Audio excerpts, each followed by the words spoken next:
The rain hammered against the mansion's windows like 1,000 angry fists as Elena Voss stared at the divorce papers bleeding ink across the mahogany table. Across from her sat Dante Moretti, the Mafia boss whose whisper could end lives, whose empire ruled the city's shadows. Beside him, his mother Serafina smiled like a serpent finally cornering its prey. They thought divorce would erase her, reduce her to nothing. It was the most emotion he'd shown all evening. No? No. Elena reached for the pen that sat beside the papers. Mont Blanc, 18-karat gold, a wedding gift from Serafina that had always felt more like a reminder of obligation than generosity. I'll sign. Serafina's laugh was quick and sharp. Well, that's the first intelligent thing you've done in 3 years. I told Dante from the beginning you weren't suited for this family. Too soft, too ordinary. A waitress. She said the word like it was a disease. As if serving tables qualified you to sit at ours. Elena had been a waitress when she met Dante. 25 years old, working double shifts at an upscale restaurant in the financial district, saving every penny for a life that felt impossibly far away. He'd come in one night with business associates, commanded the room without saying a word, and when he'd asked for her number, she'd thought it was a joke. Men like Dante Moretti didn't notice women like her. But he had noticed. He'd courted her with the kind of intensity that felt like being caught in a riptide. Flowers that cost more than her rent, dinners in restaurants she'd only read about, weekend trips to Paris just because he wanted to see her face when she saw the Eiffel Tower for the first time. He'd made her feel like the center of the universe, like nothing mattered except her happiness, like love could actually exist in the shadow of his dangerous world. She'd been so stupid. The restaurant where I worked, Elena said, not looking up from the papers, had a saying, everyone comes in hungry for something. Your job is to figure out what they really want to eat. I thought I understood what you wanted, Dante. What I wanted, Dante said, leaning back in his chair with the casual arrogance of a king on a throne, was a wife. Someone to stand beside me at events, look beautiful in photographs, and provide heirs to continue the Moretti name. You failed at 2 out of 3. The words hit like bullets, but Elena's hand didn't shake as she picked up the pen. No children in 3 years, Serafina's voice dripped with accusation. Do you know what the family has endured? The whispers, the speculation? People wondering if the great Dante Moretti has been cursed, if his bloodline will die with him. All because you couldn't perform the one duty that mattered. Elena had spent 2 years in fertility clinics, enduring tests and treatments and procedures that left her feeling like a broken machine. The doctors had found nothing wrong with her, nothing wrong with Dante, just one of those inexplicable failures that sometimes happened. But in Serafina's world, there was no such thing as chance. There was only blame, and it always landed on the woman. I'm sorry I couldn't give you what you wanted, Elena said, and she was surprised to find she meant it. Not because she owed them anything, but because there had been a time when she genuinely wanted a child with Dante. When she'd imagined a little girl with his dark hair and her smile, a little boy with his strength and her kindness. When she'd thought love might be enough to build a family on. Sorry doesn't change anything. Dante stood, buttoning his suit jacket, custom-made Italian, probably worth more than most cars. Sign the papers, Elena. It's time for both of us to move on. To the model? The words were out before Elena could stop them. Dante's jaw tightened. Careful. Why? What are you going to do, divorce me? Elena felt something crack open inside her chest, something that had been building for months. You're already doing that. You've been doing that for a year, piece by piece. Every time you came home late, every time you took a call in another room, every time you looked at me like I was furniture you'd grown tired of. Don't be dramatic, Serafina snapped. You knew what this marriage was. You knew what this family required. If you couldn't meet those requirements, then this is the natural conclusion. Natural. Elena tasted the word like poison. There's nothing natural about this. This is murder, Serafina. You're just doing it slowly, with lawyers and prenups instead of bullets. If you're expecting sympathy, I'm not expecting anything. Elena pulled the papers toward her, scanning the lines of legal text that all added up to the same thing. Erasure. I stopped expecting anything from this family 6 months ago. Dante walked to the bar cart, poured himself 3 fingers of whiskey that probably cost more than Elena's first car. Then we understand each other. You'll sign, leave quietly, and we'll all move forward. My lawyers will ensure you're escorted from the property with your personal belongings. Nothing that belongs to the family leaves this house. My clothes were purchased with Moretti money. The jewelry, the handbags, the shoes, all of it stays. You can take what you brought into this marriage, which I believe amounts to 2 suitcases of clothes that are 3 years out of date. Elena had known this was coming, but hearing it stated so plainly still felt like being slapped. 3 years of her life reduced to 2 suitcases. The car is registered in my name, as is your phone, your laptop, and the credit cards you've been using. All of it will be deactivated tonight. Dante took a slow sip of whiskey, watching her over the rim of the glass. I'm not a cruel man, Elena. I'll have my driver take you wherever you want to go. A hotel, a friend's apartment, a homeless shelter if it comes to that. But after tonight, you're on your own. Thunder cracked so loud the windows rattled. Elena looked down at the papers, at the signature line that waited for her name. Once she signed, Elena Moretti would cease to exist. She would go back to being Elena Voss, the waitress from nowhere, the woman who'd had a fairy tale for 3 years before reality came calling. I need a pen, she said quietly. Serafina's smile was triumphant. It's right there, dear, the one I gave you on your wedding day. How fitting that you use it to end what should never have begun. Elena picked up the pen, felt its weight in her hand. 18-karat gold. A gift from a woman who'd hated her from the moment Dante brought her home, who'd spent 3 years making sure Elena knew she didn't belong, would never belong, could never be worthy of the Moretti name. Before I sign, Elena said, I want to say something. Dante sighed. Elena, just one thing. Then I'll sign, and you'll never have to hear my voice again. Elena looked up, met his eyes directly for the first time all evening. When you proposed, you told me a story about your father. Do you remember? Dante's expression flickered. I don't see how that's relevant. You said he taught you that power comes from knowing what people want. Not what they say they want, but what they really want. The hunger underneath. Elena kept her voice steady, even as her heart hammered against her ribs. You said that's how he built this empire, by understanding desire. And? Serafina moved closer, her presence like a cold front. What's your point? My point is that Dante learned the lesson, but he didn't learn it completely. Elena turned the pen in her fingers, watching the light catch the gold. He learned to see what people want. He never learned to see what people are. Philosophical nonsense, Serafina scoffed. Sign the papers, girl. But Elena wasn't looking at Serafina anymore.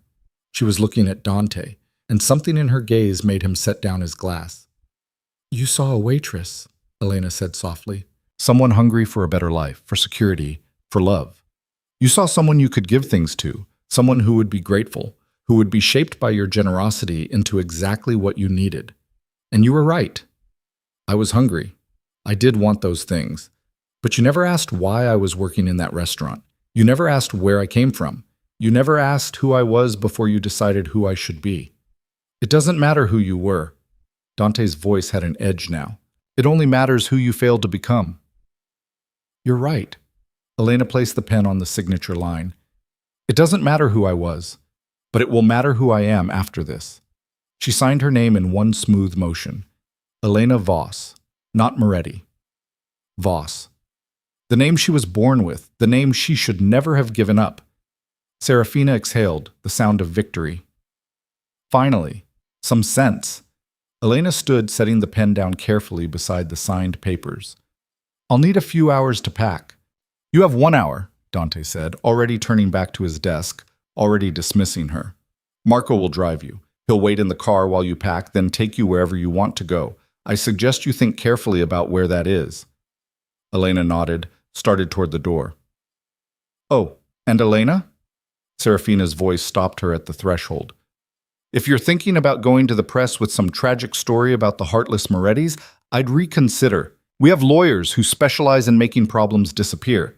And you signed an NDA along with those divorce papers. One word to the wrong person, and you'll spend the rest of your life paying off legal fees. Are we clear? Crystal, Elena said without turning around.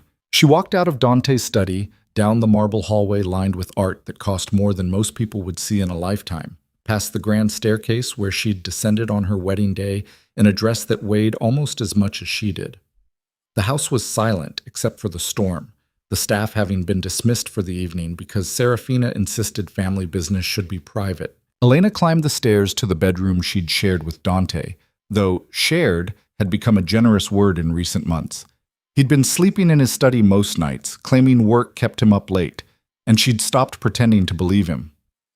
The bedroom was exactly as she'd left it this morning, bed perfectly made by the housekeeper, her perfume bottles arranged just so on the vanity, the book she'd been reading on the nightstand. It looked like a room from a magazine spread, How the Other Half Lives. It had never felt like home. Elena pulled 2 suitcases from the closet, the same ones she'd brought 3 years ago, battered leather that had belonged to her mother. She'd kept them in the back, hidden behind the Louis Vuitton and Heiress that Dante's stylist had insisted she needed.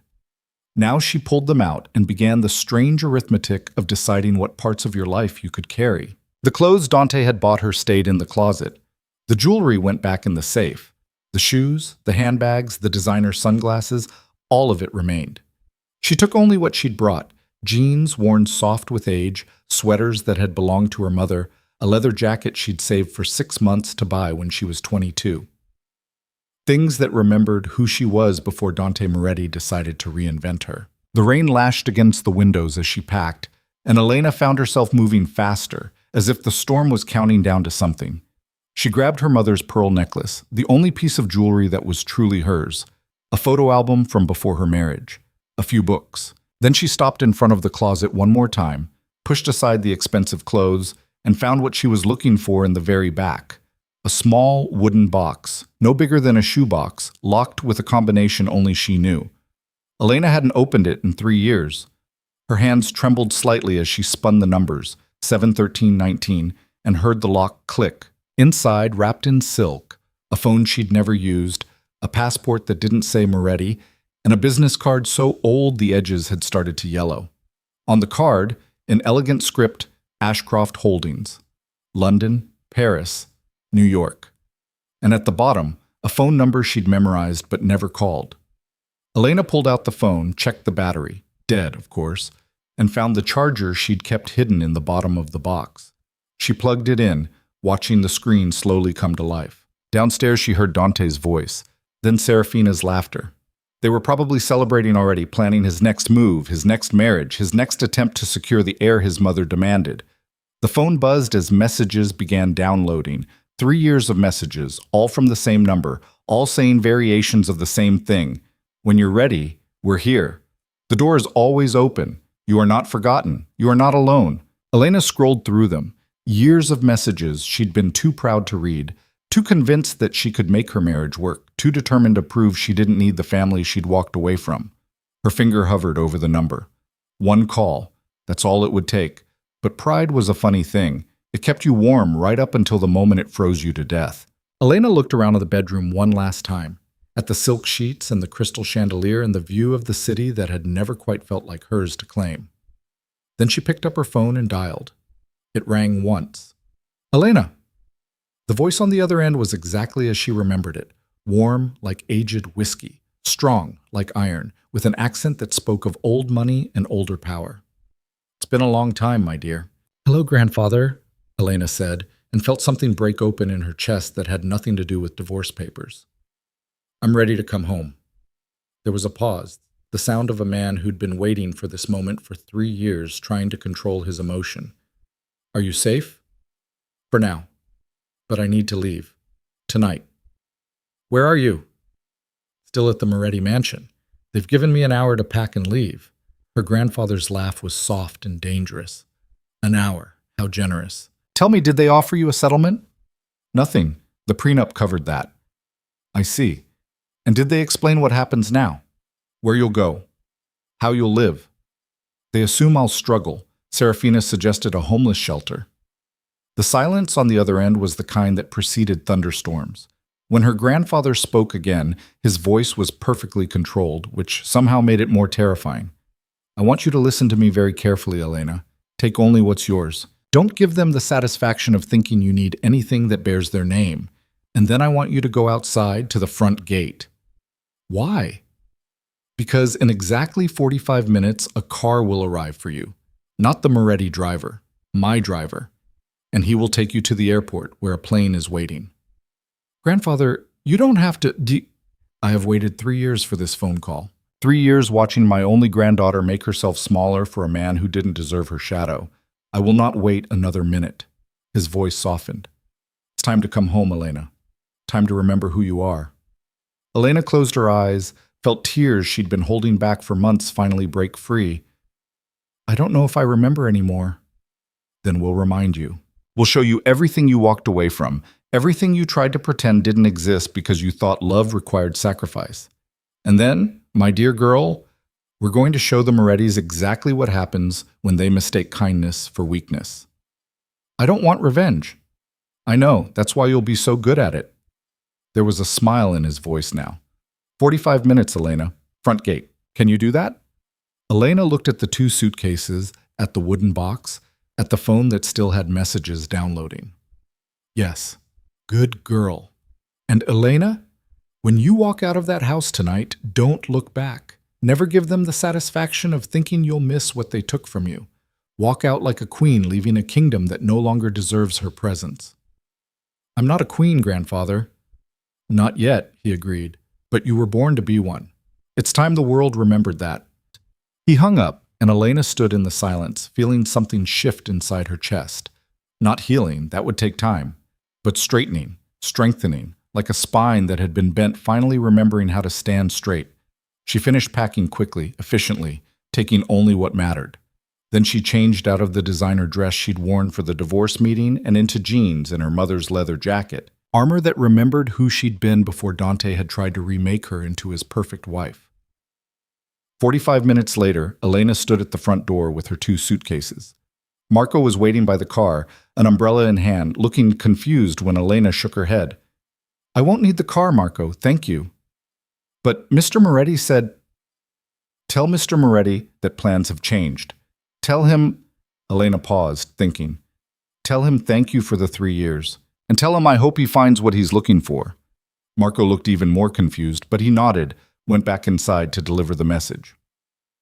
Elena walked down the long driveway in the rain, pulling her suitcases behind her, feeling the storm soak through her jacket, her hair, her skin. The gates loomed ahead. Tall iron things with the Moretti crest worked into the metal, a lion and a snake circling each other for eternity. She'd always hated those gates. Behind her she heard the front door open, heard Dante's voice calling her name with what might have been confusion or might have been anger. Elena didn't turn around, didn't give him the satisfaction of seeing her face one more time. She reached the gates just as headlights appeared through the rain. The car that pulled up wasn't just expensive, it was the kind of vehicle that made other expensive cars look cheap. Black, sleek, with windows tinted so dark you couldn't see inside, and a hood ornament that caught the light like a small piece of captured starlight. The driver's door opened, and a man in a perfect suit emerged with an umbrella, moving with the kind of precision that suggested military training. Miss Ashcroft? Not Moretti. Not Voss. Ashcroft. Yes, Elena said, and the word felt like putting on armor. I'm James. Your grandfather sent me. He took her suitcases like they weighed nothing, loaded them into the trunk with the same careful precision he'd used to approach. Then he opened the back door, held the umbrella over her. Welcome home, miss. Elena slid into the car, into leather that smelled like money and power and belonging. And as James closed the door behind her, she looked back one time. Dante stood in the doorway of the mansion, backlit by the warm glow of the house, Serafina beside him. They looked like a painting, the Mafia king and his mother surveying their kingdom. Elena wondered if they felt victorious. She wondered if they understood what they'd just set in motion. The car pulled away and Elena watched the Moretti mansion disappear into the rain and darkness, taking with it 3 years of her life that she would never get back. But as the car turned onto the main road, heading toward the airport, toward the private jet her grandfather had sent, toward a future she'd tried so hard to leave behind, Elena felt something she hadn't felt in years. Not happiness, not yet, but possibility. And in the darkness of the car, With rain hammering on the roof and the city lights blurring past the windows, Elena Ashcroft, not Moretti, not Voss, but Ashcroft, allowed herself to smile. Because Dante had taught her something valuable tonight. He'd taught her that the biggest mistake you could make in this world wasn't underestimating your enemies. It was underestimating the people you'd already beaten. And Elena was done being beaten. The private jet cut through the darkness like a knife through silk, leaving the storm-battered city behind. Elena sat in cream leather seats that probably cost more than her entire year's salary as a waitress, watching rain streak across the windows as they climbed toward clearer skies. Across from her, James had placed a silver tray with tea, sandwiches, and fresh fruit, as if she'd just returned from a vacation instead of fleeing a marriage that had slowly strangled her into silence. She hadn't touched any of it. The phone in her hand buzzed, another message from a number she didn't recognize. "We heard what happened. If you need anything," Elena deleted it without reading the rest. Word traveled fast in Dante's world. By morning, everyone would know. The great Dante Moretti had finally cut loose his disappointing wife, the waitress who couldn't even manage to produce an heir. They'd whisper about it over expensive lunches, shake their heads with practiced sympathy that barely concealed their satisfaction at watching someone fall. Let them whisper. "Miss Ashcroft?" James appeared from the front cabin, moving with that military precision that seemed to define everything about him. "We'll be landing in approximately 45 minutes. Your grandfather asked me to give you this." He handed her a tablet, the screen already glowing with a video call waiting to connect. Elena's finger hovered over the accept button, suddenly uncertain. 3 years. She'd walked away from her family 3 years ago, convinced that love meant choosing between two worlds, convinced that Dante needed all of her or none of her.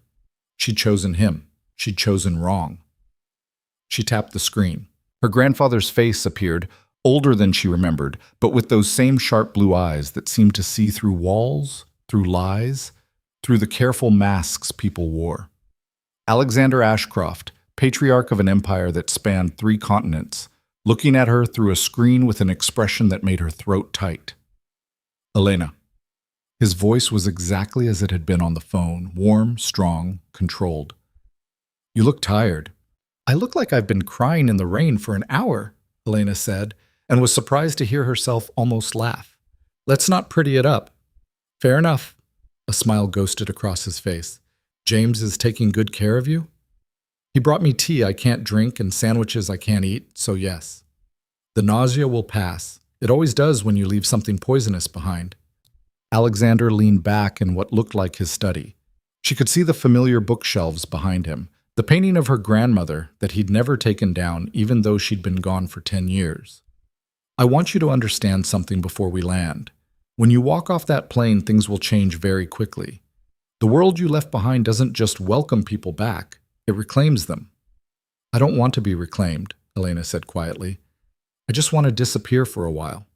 "Disappearing is for people who have something to hide. You have nothing to be ashamed of." His voice hardened. "They should be ashamed. A man who throws away his wife like yesterday's newspaper, a mother who treats her daughter-in-law like a servant, those are the people who should want to disappear." "Grandfather, I know. You don't want revenge. You told me." He studied her through the screen. "But I didn't build what I built by letting people hurt my family without consequences. So I'm going to ask you one question, and I want you to answer honestly. Do you love him? Dante Moretti. Do you still love him?" Elena looked out the window at the clouds they were cutting through, silver-edged and endless. Did she love him? She'd loved who she thought he was. She'd loved the man who'd brought her coffee in bed, who'd danced with her in empty restaurants, who'd promised her the world and then slowly taken it back piece by piece when she failed to meet his mother's impossible standards. "No," she said finally, "I don't think I do anymore. I think I loved a story I told myself about who he could be." "Good." Alexander's smile was sharp enough to cut glass. "Then you won't object to what happens next." "What happens next?" "You come home. You rest. You remember who you are. And then, in 3 weeks, you attend the Castellani Gala with me." Elena's stomach dropped. The Castellane Gala was the social event of the year, where old money met new power, where deals were made over champagne that cost more per bottle than most people earned in a month, where being seen meant you mattered, and not being invited meant you'd already been forgotten. "The Morettis will be there," she said. "I'm counting on it." Alexander leaned forward. "Dante is trying to broker an alliance with the Vasquez family. Antonio Vasquez has shipping routes Dante needs, and Dante has political connections Antonio wants. They'll announce the partnership at the gala. It's supposed to be Dante's moment of triumph, expanding his empire, cementing his power base. Then why would I want to be there to watch it? Because, my dear granddaughter, the Vasquez alliance is built on a foundation of lies and debt that's about to crumble. And your family, your real family, holds the financial leverage that could either save that alliance or destroy it completely." His eyes glinted. "I think it's time the Morettis learned that the woman they discarded wasn't just a waitress playing dress-up. You are Elena Ashcroft, sole heir to an empire that was old when the Morettis were still running numbers in Brooklyn." Elena felt something cold and sharp unfold in her chest. "You want me to ruin his deal? Ma, I want you to show him what he threw away. What happens after that is entirely up to you." Alexander paused. "But first you need to remember how to be yourself again. The girl who walked away from all this to marry a gangster with pretty eyes. That girl was brave. Stupid, perhaps, but brave. The woman who signed divorce papers tonight and called me instead of begging him to take her back. That woman is stronger than she knows. I want to see what happens when that woman remembers she was born to rule, not to serve." The plane began its descent, and Elena felt her ears pop. 3 weeks, she said. "That's not much time." "It's enough. I've already made calls. Your grandmother's stylist, her jeweler, her personal shopper, they're all waiting. We'll rebuild what you let him tear down." His voice softened. "And Elena, when you walk into that gala, I want you to remember something. You are not going there to beg for his attention or to win him back. You are going there to show him that divorcing you was the biggest mistake of his life. Can you do that?" Elena thought about Serafina's smile as she'd signed the papers, thought about Dante's casual dismissal, his phone more interesting than his wife of 3 years, thought about walking through the rain with 2 suitcases while they celebrated inside their warm mansion. "Yes," she said, "I can do that." "Good girl." Alexander smiled, and it was the kind of smile that probably terrified his competitors. "Welcome home, Elena. Let's remind the world who you really are." The call ended, and Elena set down the tablet just as the plane touched down. Through the window, she could see they weren't at a commercial airport. This was private, small, the kind of place where people with real money landed when they didn't want attention. A car was waiting on the tarmac. Not the sleek vehicle that had picked her up. This was something else entirely.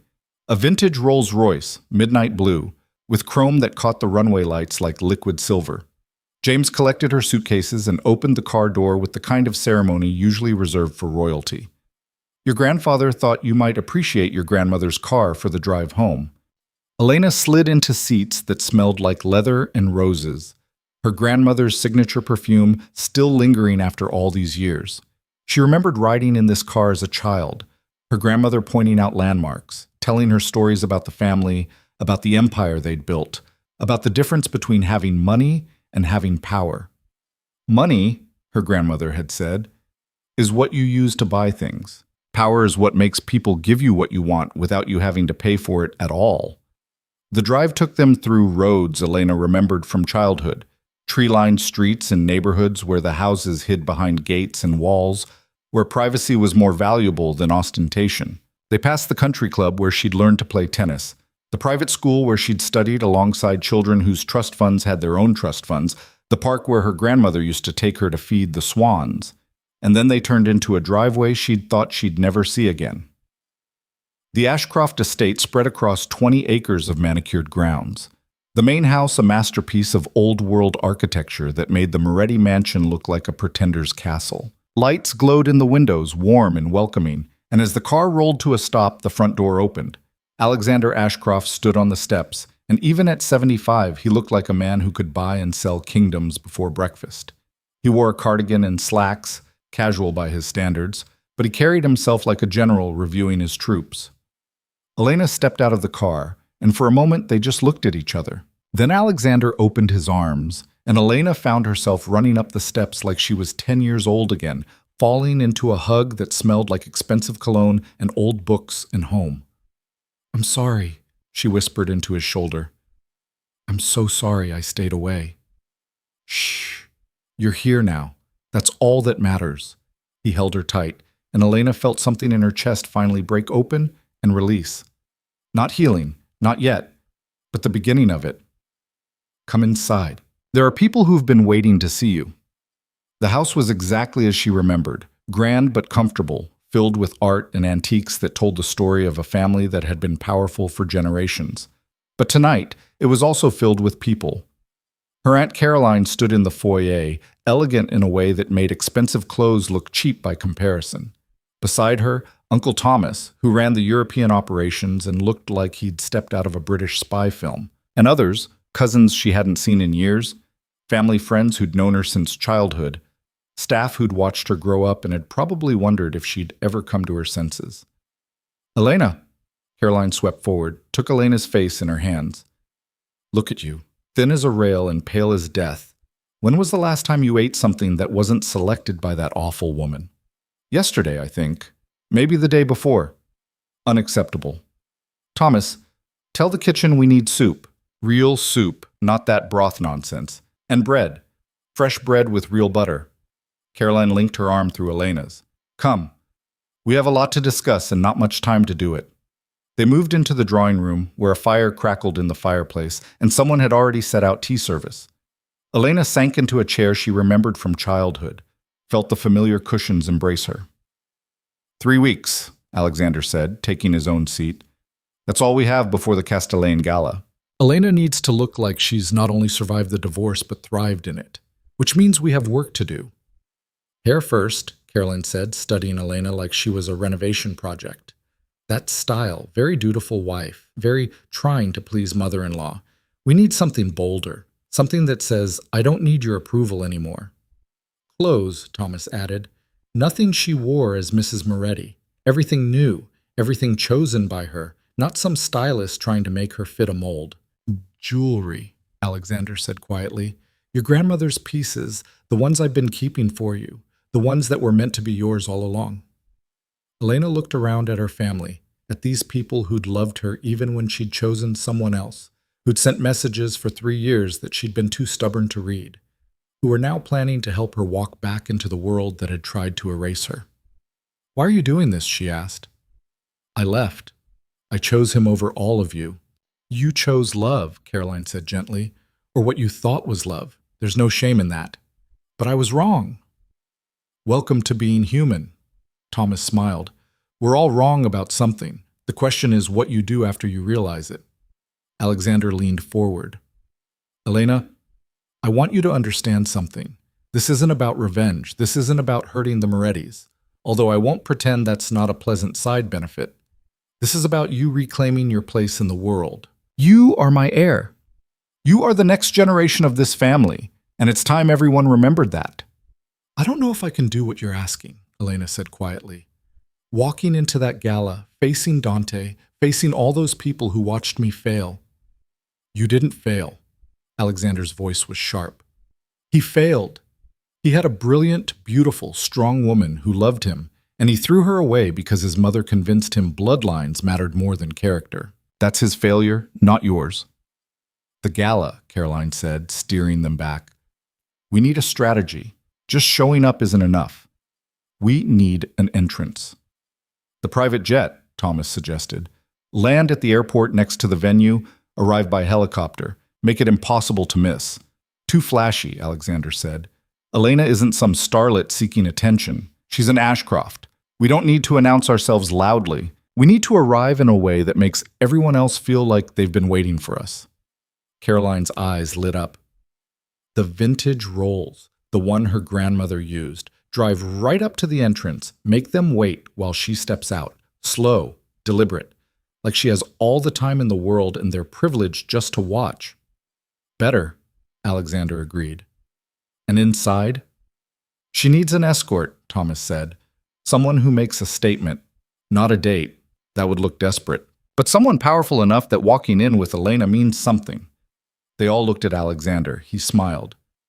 "I haven't attended the Castellane Gala in 5 years. I think it's time I made an exception. Elena felt tears prick her eyes. Her grandfather attending the gala meant more than just showing up with family. It meant the patriarch of the Ashcroft Empire was publicly claiming her, was telling the world that divorcing Elena Moretti meant declaring war on Elena Ashcroft. Grandfather, you don't have to. I know I don't have to. I want to. He reached over, took her hand. Your grandmother would have loved this. Taking our granddaughter to the social event of the year, watching all those pompous fools realize they've underestimated the wrong woman. She would have worn her best dress and her cruelest smile. Then I'll wear her necklace, Elena said. The sapphire one. The one Dante never knew existed. Caroline's smile was fierce. Perfect. We'll build everything around that. A dress that makes the necklace look like it was made for the gown, not the other way around. Something that says old money so loudly that new money covers its ears. Over the next 3 weeks, Elena was rebuilt from the ground up. The hair came first, shorter, sharper, with subtle highlights that caught the light when she moved. Not the long, carefully maintained waves Serafina had insisted made her look appropriately feminine. This was modern, confident, bold. Then the clothes. Caroline took her to designers who didn't advertise, who didn't have storefronts, who dressed royalty and refused celebrities. Everything was custom. Everything was measured to perfection, and nothing looked like anything Elena had worn as Dante's wife. The jewelry came from her grandmother's collection, pieces that had been worn by women who'd shaped history, who'd sat across from presidents and prime ministers and made them listen. The sapphire necklace alone was worth more than Dante's car collection, but the real transformation happened internally. Alexander spent hours with her, walking the grounds, talking about the family business. Not the criminal enterprise Dante ran, but legitimate power, shipping routes and trade agreements, political connections and financial leverage. The kind of influence that shaped policy without ever making headlines. The Morettis think power comes from fear, Alexander told her one afternoon as they fed the swans in the pond. They think if people are afraid of you, they'll do what you want. And they're right, to a point. Fear works quickly, but it doesn't last. Eventually, people get tired of being afraid. They start looking for ways to escape, to fight back, to tear you down. Then what's the alternative? Elena asked. Make yourself necessary. Make people need you more than they fear you. Control the things they can't live without. Money, connections, access. That's real power. That's what lasts. He smiled. Your grandmother understood this perfectly. She never raised her voice, never made threats. She simply made sure that the people who mattered couldn't function without her approval. By the time they realized how much power she had, it was too late to do anything about it. And the Vasquez alliance? Elena asked. You said it's built on lies. Antonio Vasquez borrowed heavily to expand his shipping operations. He used those ships as collateral with 3 different banks, telling each one they were the only lender. It's fraud, pure and simple, but he's been good at hiding it. Shifting schedules, manipulating manifests, keeping everyone happy enough that no one looks too closely. Until someone does. Until someone does. Alexander threw another piece of bread to the swans. Our family owns controlling interests in 2 of those banks. We've known about the fraud for 6 months. We've been waiting for the right moment to use that information. And Dante's alliance gives you that moment. Exactly. The deal Dante is making depends on Vasquez's shipping being legitimate and unencumbered. If those loans are called, if the fraud is exposed, the ships get seized and the deal collapses. Dante loses his expansion opportunity, loses face in front of everyone who matters, and Antonio Vasquez loses everything. Elena watched the swans glide across the water, graceful and serene on the surface, paddling furiously underneath. What if I don't want to be the one to destroy it? Then don't. Alexander looked at her. This is your choice, Elena. I can give you the tools, the information, the opportunity, but whether you use them is entirely up to you. If you want to go to that gala, smile politely and let Dante have his moment of triumph, I'll support you. If you want to burn his alliance to the ground and walk away without looking back, I'll support that too. What would grandmother have done? Alexander's laugh was soft. Your grandmother would have smiled, complimented everyone's dress, and by the end of the night, Antonio Vasquez would be bankrupt, Dante would be humiliated, and somehow everyone would be thanking her for the lovely evening. Elena smiled despite herself. I'm not that good. Not yet, but you're learning. He offered her his arm. Come, Caroline wants to do a final fitting for your dress, and Thomas has been teaching the staff how to handle the press. You're about to become very interesting to people who thought they'd forgotten you. The day of the gala arrived with the kind of perfect weather that felt like the universe was holding its breath. Clear skies, moderate temperature, the kind of evening that would make photographs look flawless. Elena stood in her grandmother's dressing room, looking at herself in the mirror and barely recognizing the woman who looked back. The dress was midnight blue silk that seemed to shift between black and sapphire depending on the light.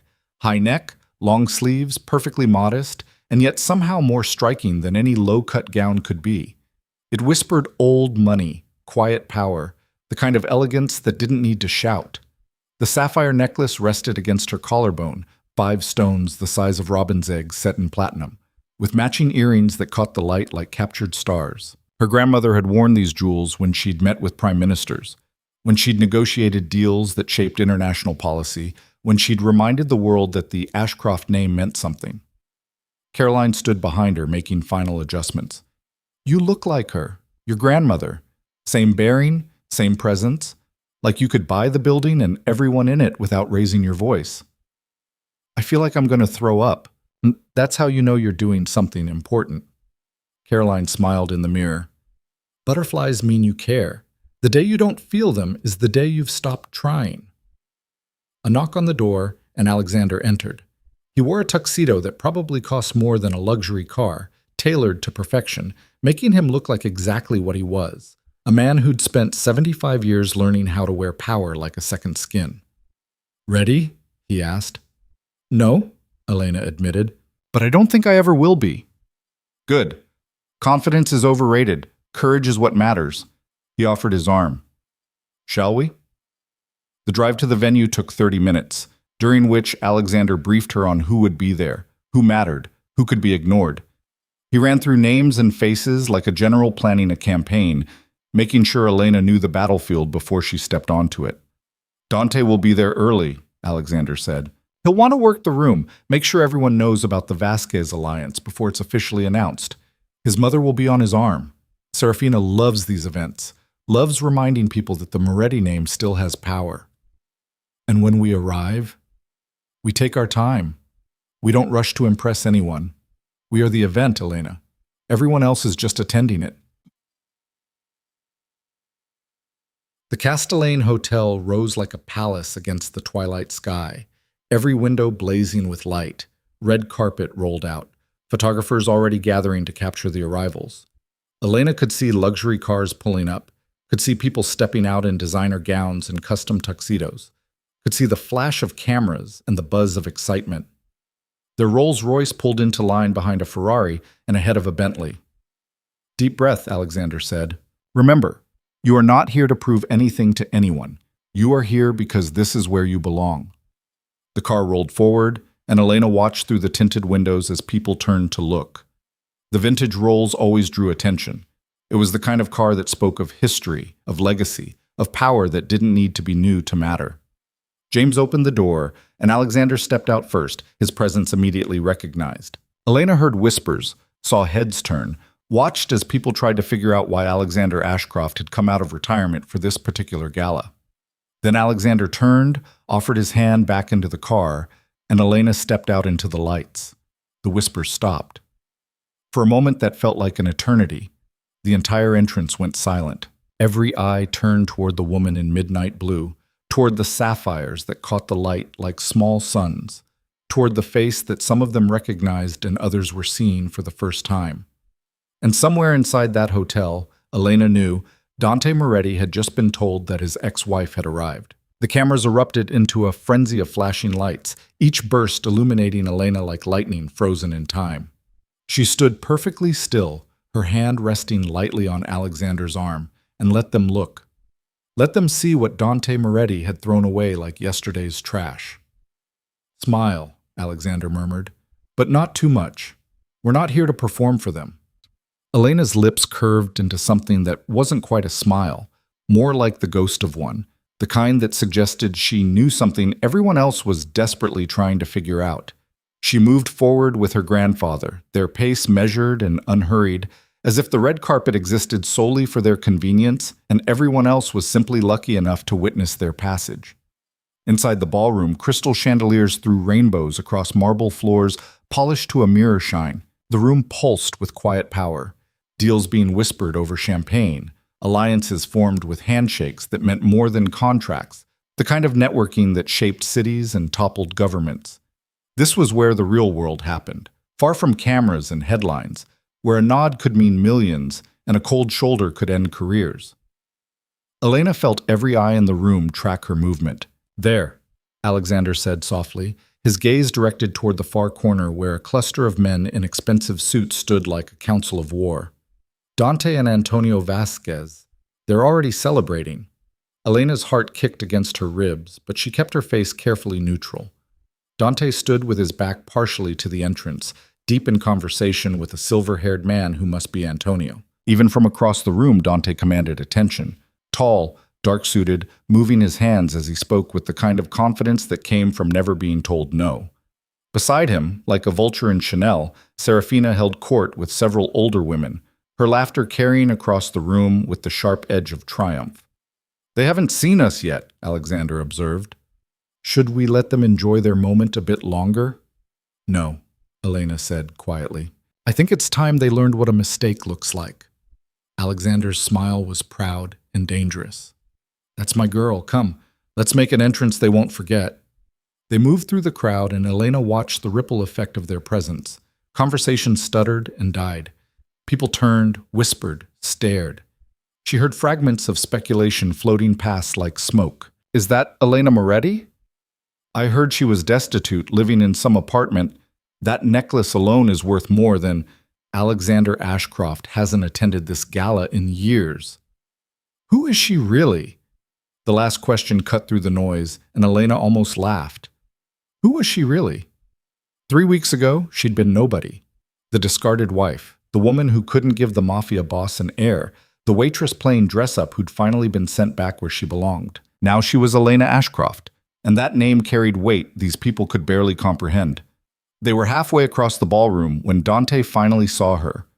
Elena watched the exact moment recognition hit him.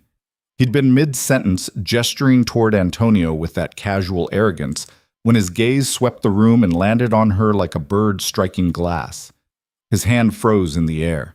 His expression went blank, then cycled through confusion, disbelief, and something that might have been shock before settling into careful neutrality. But Elena had seen it. That flash of recognition, that moment where Dante Moretti, who controlled criminal empires and political machines, who'd never met a situation he couldn't dominate, looked genuinely thrown. Serafina noticed her son's distraction and followed his gaze. When her eyes found Elena, the older woman's face went pale, then flushed an angry red that clashed terribly with her coral dress. "Showtime?" Alexander murmured, and steered them directly toward the group. Antonio Vasquez noticed them first. His eyes widened with recognition, not of Elena, but of Alexander, and he stepped forward with the kind of enthusiasm that suggested he either didn't read situations well or was very good at pretending. "Alexander Ashcroft, I didn't expect to see you here tonight. This is an honor." Antonio extended his hand, which Alexander shook with the minimum effort required by politeness. "And who is this beautiful creature? Your date for the evening?" "My granddaughter," Alexander said, and Elena felt every person within earshot go very still. "Elena Ashcroft, though some of you may remember her by her former name." The silence was exquisite.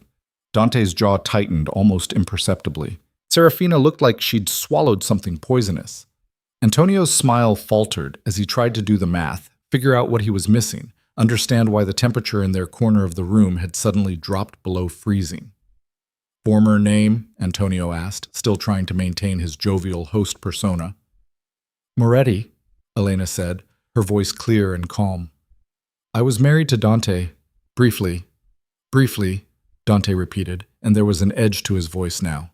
3 years is hardly brief, Elena."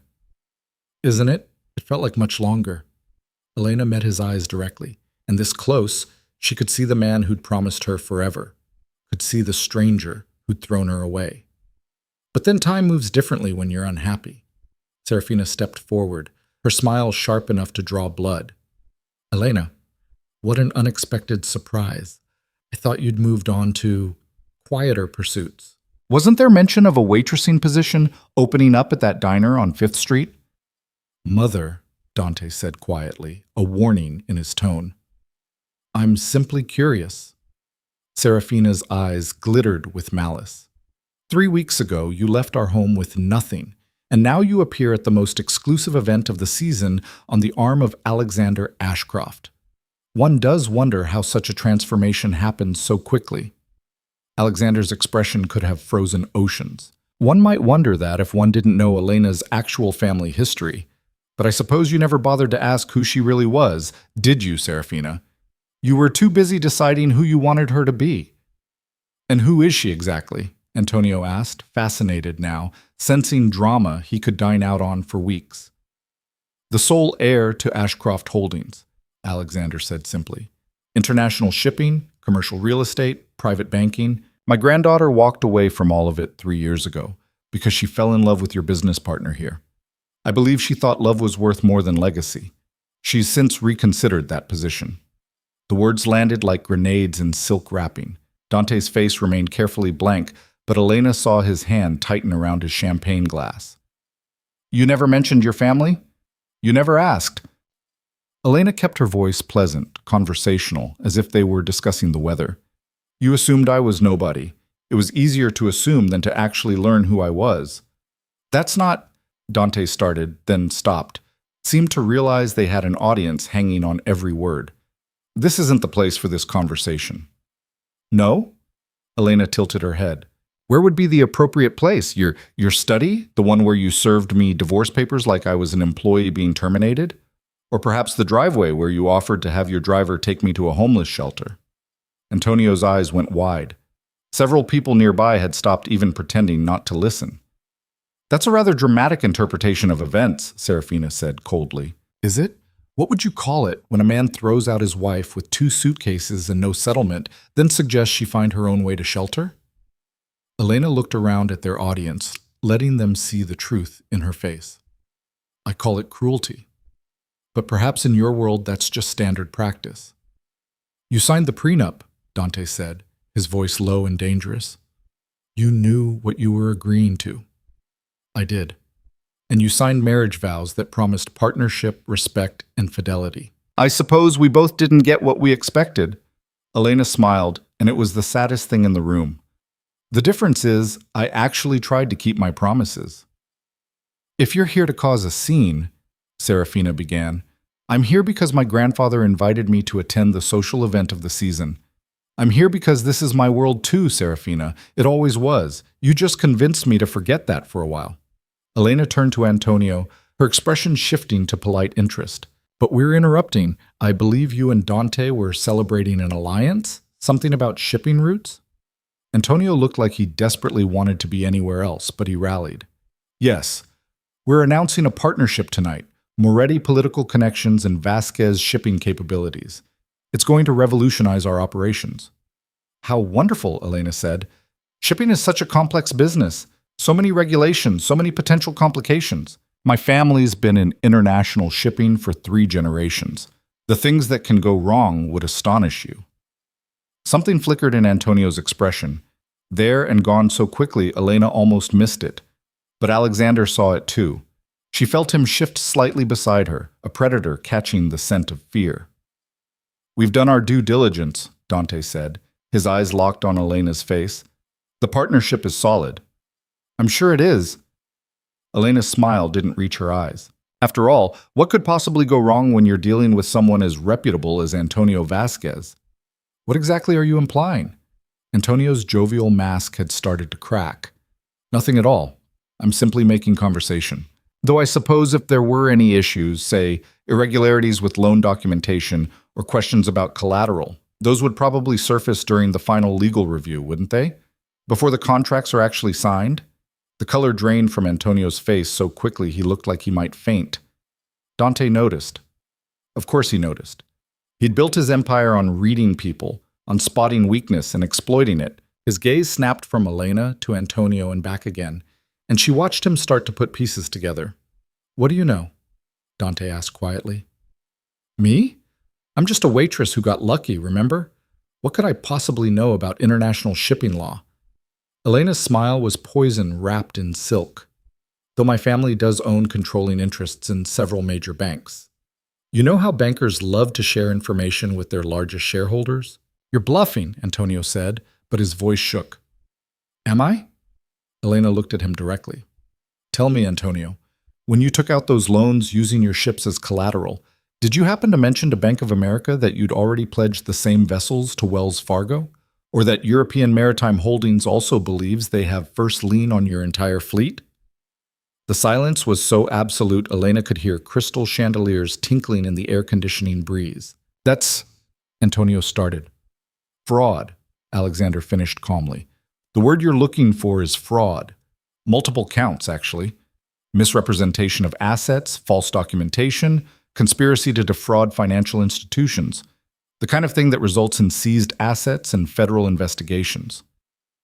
Dante had gone very still, the way dangerous things do right before they strike. You knew about this. We've known for 6 months, Alexander confirmed. We've been waiting for the right moment to use the information. Thank you for providing it. This is blackmail, Serafina hissed. No, this is business. Elena's voice was gentle, which somehow made it more devastating. Blackmail would be threatening to expose the fraud unless you give us something. We're simply stating facts. What you do with those facts is entirely up to you. What do you want?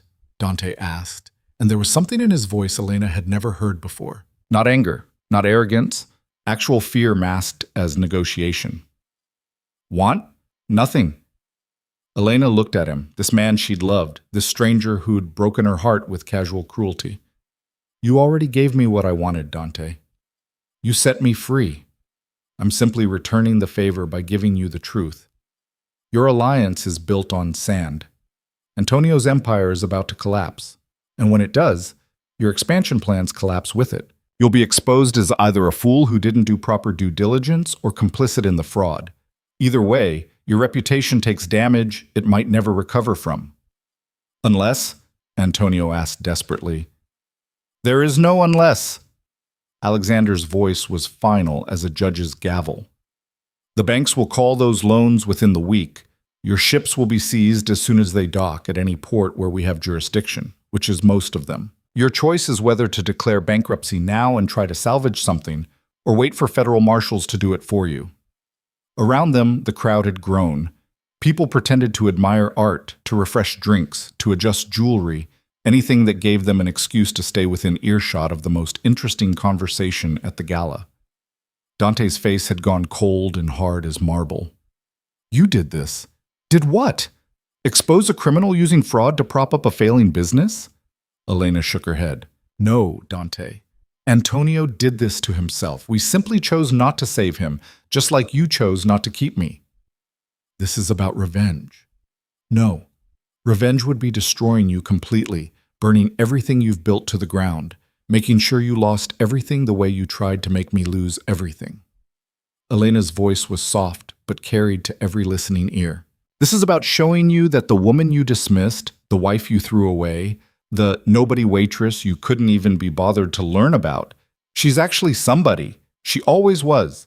You just never cared enough to look.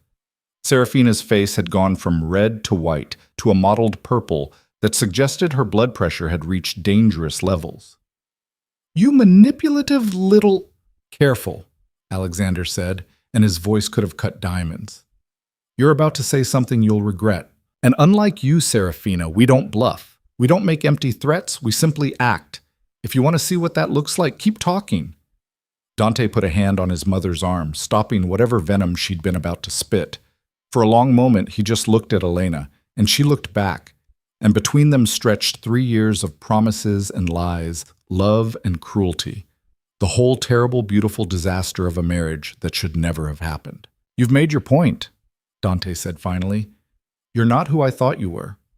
Neither are you, Elena replied. I thought you were someone who could see past the surface, who cared about what was underneath. Turns out you were exactly who you appeared to be.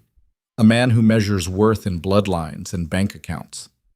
That's rich, coming from an Ashcroft.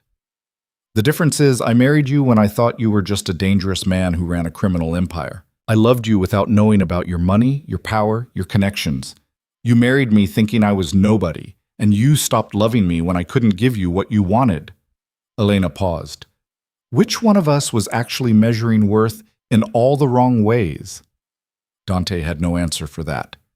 Antonio made a small, desperate sound. "There has to be something we can do. Some arrangement." "There isn't," Alexander said flatly. "Your business is finished, Antonio. Accept it with whatever grace you can muster, and perhaps you can avoid prison. Keep fighting, and I'll make sure the prosecutors throw every charge at you that exists in the legal code." "This is insane." Antonio looked around wildly, as if someone in the watching crowd might save him. "You can't just destroy a man's life over fraud, over lying to banks and endangering investors, over building an empire on falsified documents and crossed fingers." Elena's voice was ice. "Yes, Antonio, we absolutely can, and we will. I need—" Antonio's face had gone gray. "Excuse me, I need some air." He stumbled away, and several people moved quickly to avoid being associated with him. Elena watched the crowd shift, saw people who'd been shaking Antonio's hand minutes ago now pretending they barely knew him. The social death had already begun, even before the legal one.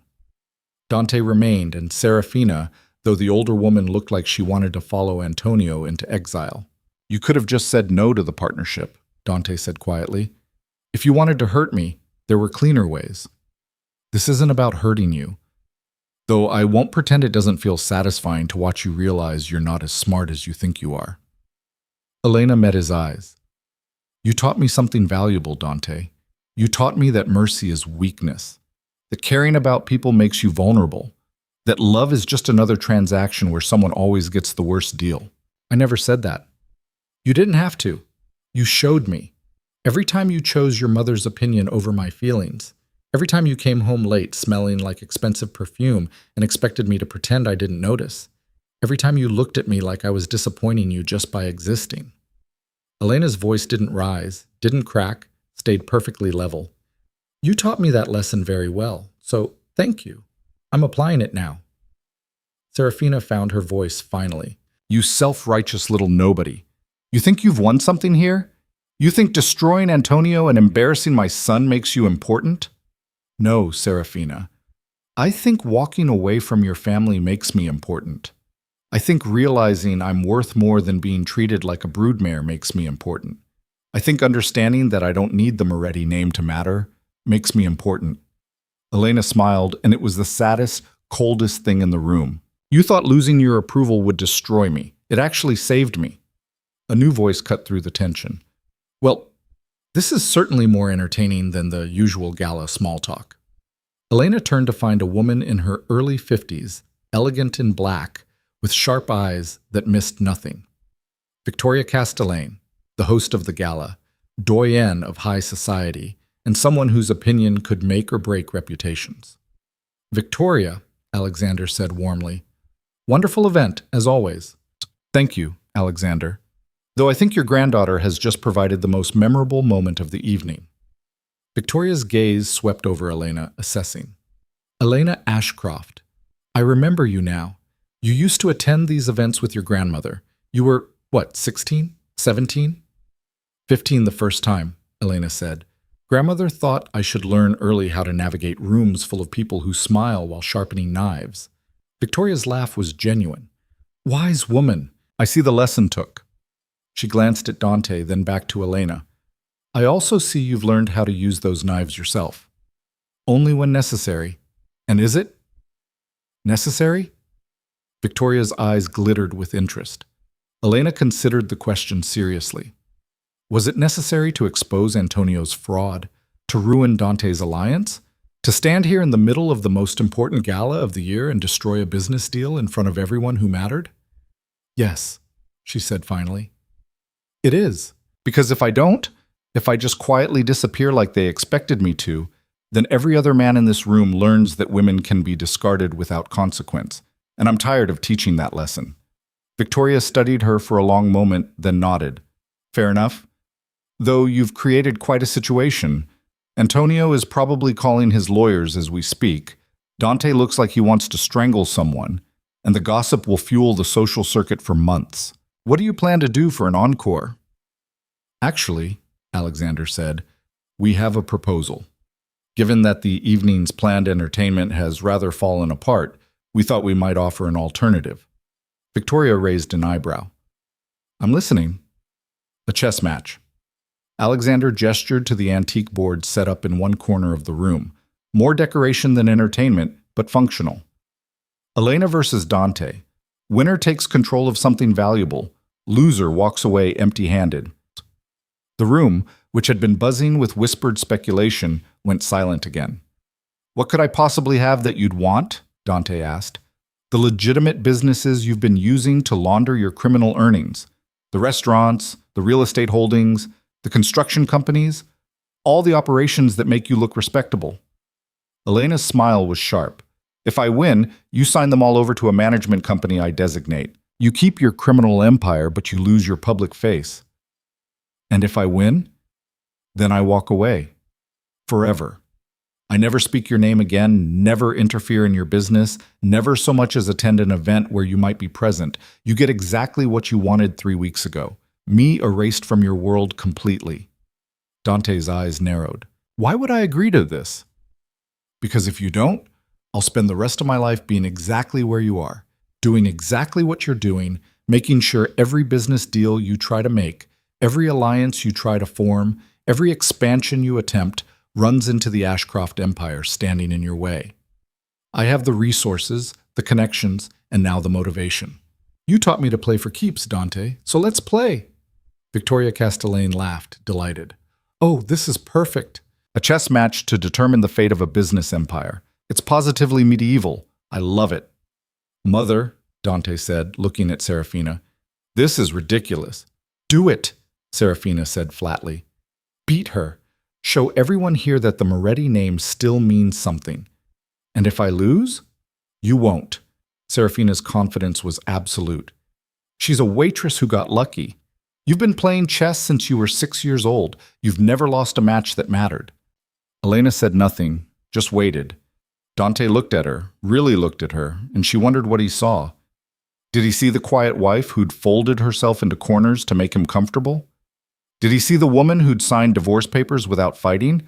Or did he see what he should have seen all along, someone who'd been playing a longer game than he'd ever imagined? Fine, Dante said. One match. Winner takes all. Victoria clapped her hands together. Wonderful. We'll set up in the library. More intimate, better for viewing. Give me 10 minutes to arrange seating. She swept away, already directing staff, and the crowd began to move like a tide following the most interesting current. Elena felt Alexander's hand on her shoulder. Are you sure about this? He asked quietly. No, Elena admitted. But I'm tired of being afraid. I'm tired of making myself small. And I'm very tired of letting men like Dante Moretti think they can use people and throw them away without consequences. Your grandmother would be so proud. Alexander smiled. She taught you to play chess when you were 8 years old. Do you remember what she always said? The queen is the most powerful piece on the board, Elena recited. But she's most dangerous when everyone underestimates her. Exactly. And Dante has spent 3 years underestimating you. Alexander kissed her forehead. Show him what a mistake that was. 10 minutes later, Elena sat across from Dante at an antique chess table in the Castellane Library. Around them, the most powerful people in the city arranged themselves like an audience at a gladiator match. Victoria had even brought in chairs, turning it into a proper spectator event. The board was set, white and black. Elena had chosen black. Let Dante have the first move. Before we begin, Victoria said, her voice carrying to every corner of the library, let's be clear on the stakes. If Elena wins, Dante signs control of his legitimate business holdings to her designated management company. If Dante wins, Elena agrees to permanent social exile from his sphere of influence. Both parties have agreed, and I'm serving as witness. Are we clear? Clear, Dante said. Clear, Elena echoed. Then begin. Dante moved his pawn. E4, the king's pawn opening, classic and aggressive. He was playing to dominate the center, to control the board from the start. Elena moved her own pawn, c5, the Sicilian defense. Not passive, not reactive, fighting back from the first move. They played in silence for several moves, each one deliberate, each one a conversation conducted in moved pieces rather than words. Dante played with the confidence of someone who'd never lost, pressing his advantage, taking space, forcing Elena to respond to his threats. But Elena had learned long ago that responding to threats wasn't the same as being controlled by them. She developed her pieces quietly, carefully, making moves that looked defensive but created hidden opportunities. She let Dante take the center of the board, let him feel like he was winning, while she built a structure of support that would reveal itself only when it was too late for him to counter. "You're playing scared," Dante said after a particularly cautious move from Elena. "Am I?" Elena kept her eyes on the board. "Or am I playing patient?" "Same thing." "Not even close." Elena moved her knight to a square that looked insignificant. Scared would be making moves to avoid losing. Patient is making moves that set up winning. Dante studied the board, and for the first time a small line appeared between his eyebrows. Concentration.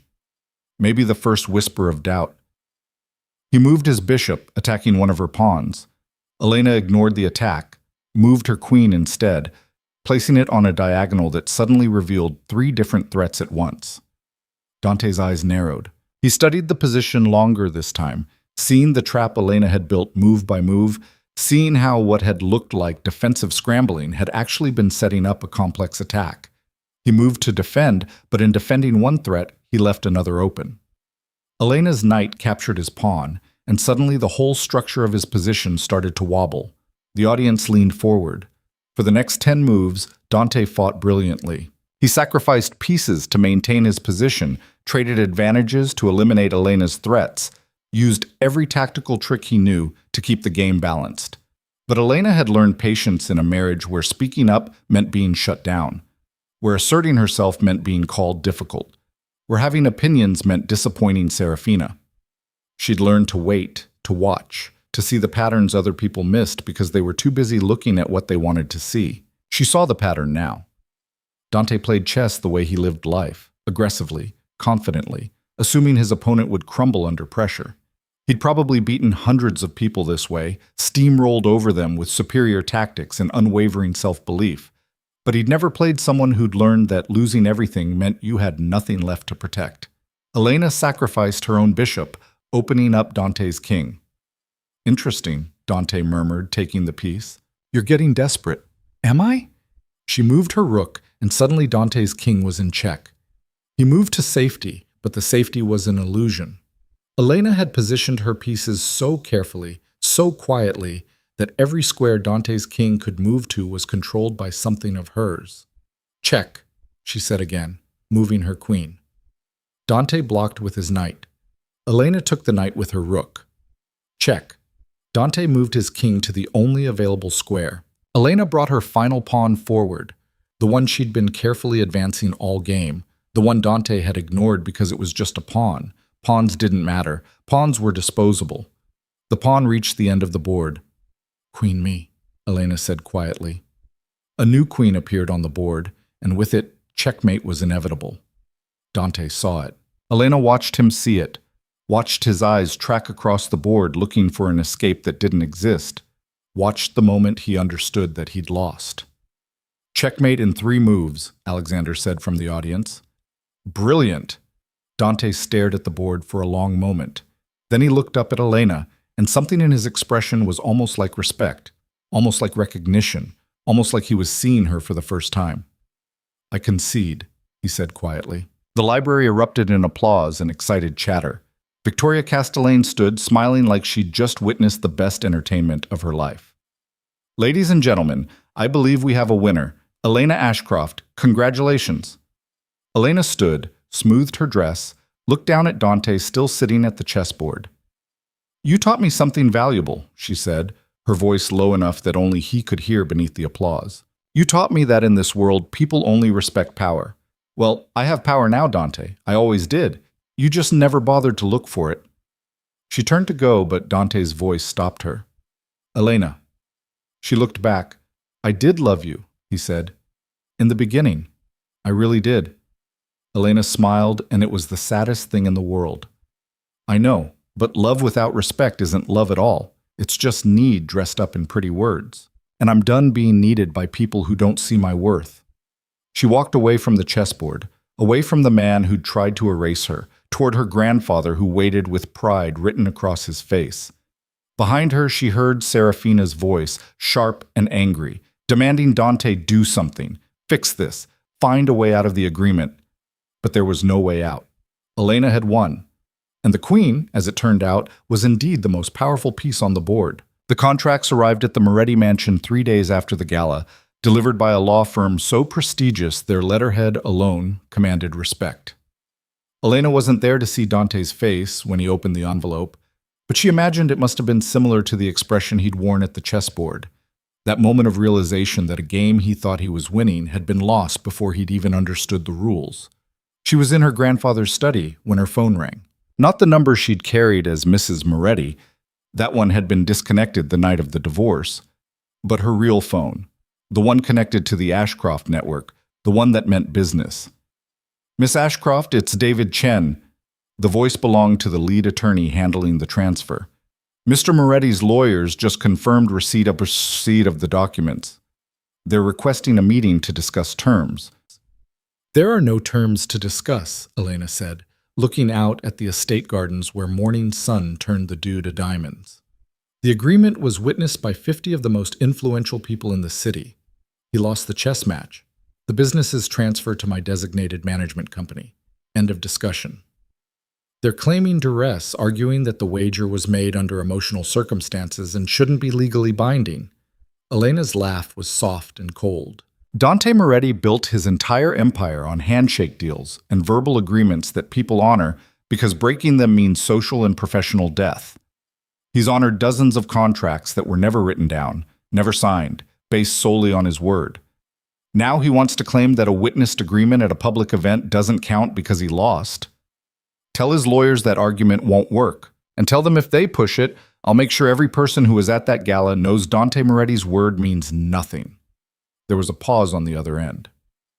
That's quite a strong position, Miss Ashcroft. Dante taught me well. He taught me that in his world, reputation is everything. So let's see if he's willing to destroy his own to avoid losing a business deal. Elena kept her voice level, professional. Give them 24 hours to sign. After that, the offer expires and I start calling in every favor, every connection, every piece of leverage the Ashcroft family has accumulated over 3 generations. By the time I'm done, the Moretti name won't be able to get a reservation at a decent restaurant. Understood. I'll convey the message. Elena hung up and found Alexander watching her from his chair by the fireplace, a slight smile playing at his lips. You're enjoying this, she observed. Immensely. Though not for the reasons you might think. He set down the newspaper he'd been reading. I'm enjoying watching you become who you were always meant to be. The Elena who married Dante was trying so hard to be small, to be acceptable, to fit into a box someone else had built for her. This Elena, the one who just threatened to destroy a man's reputation without raising her voice. This is the woman your grandmother and I always knew was there. It doesn't feel like winning, Elena admitted. It feels like, I don't know, like I'm becoming the kind of person I used to hate. Are you? Or are you simply learning that mercy and weakness aren't the same thing? Alexander stood, walked to where she stood by the window. You gave Dante 3 years of your life. You tried to be the wife he wanted, tried to please his impossible mother, tried to make a marriage work with a man who valued you less than his business connections. And when he threw you away, you walked out with dignity. You didn't beg. You didn't make scenes. You left quietly. And now I'm making the scene I didn't make then. No, now you're collecting payment for services rendered. There's a difference. Alexander's voice was gentle but firm.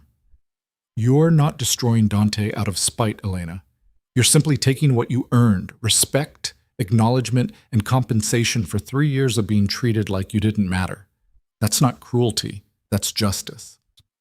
Before Elena could respond, her phone rang again. This time, it was Caroline. Turn on the news, her aunt said without preamble. Channel 7, now. Elena grabbed the remote, switched on the television mounted above the fireplace.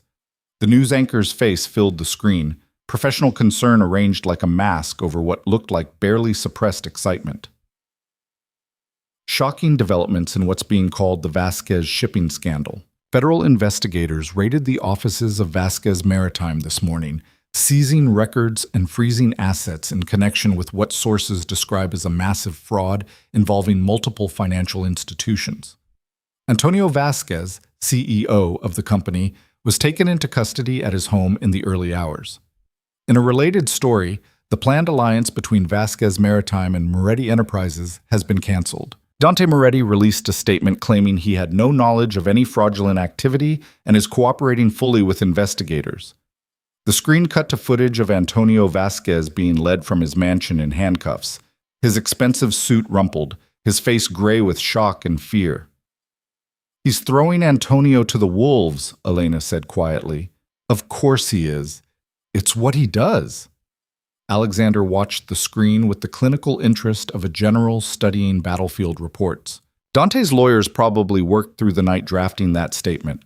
Distance himself from the fraud, claim ignorance, cooperate with authorities to show he's one of the good guys. Standard crisis management. It won't work, though, will it? People were there. They heard what I said about the fraud at the gala. Which is exactly why his lawyers are panicking about the chess match agreement. Dante's reputation is already taking damage. He looks either incompetent for not knowing about the fraud or complicit for ignoring it.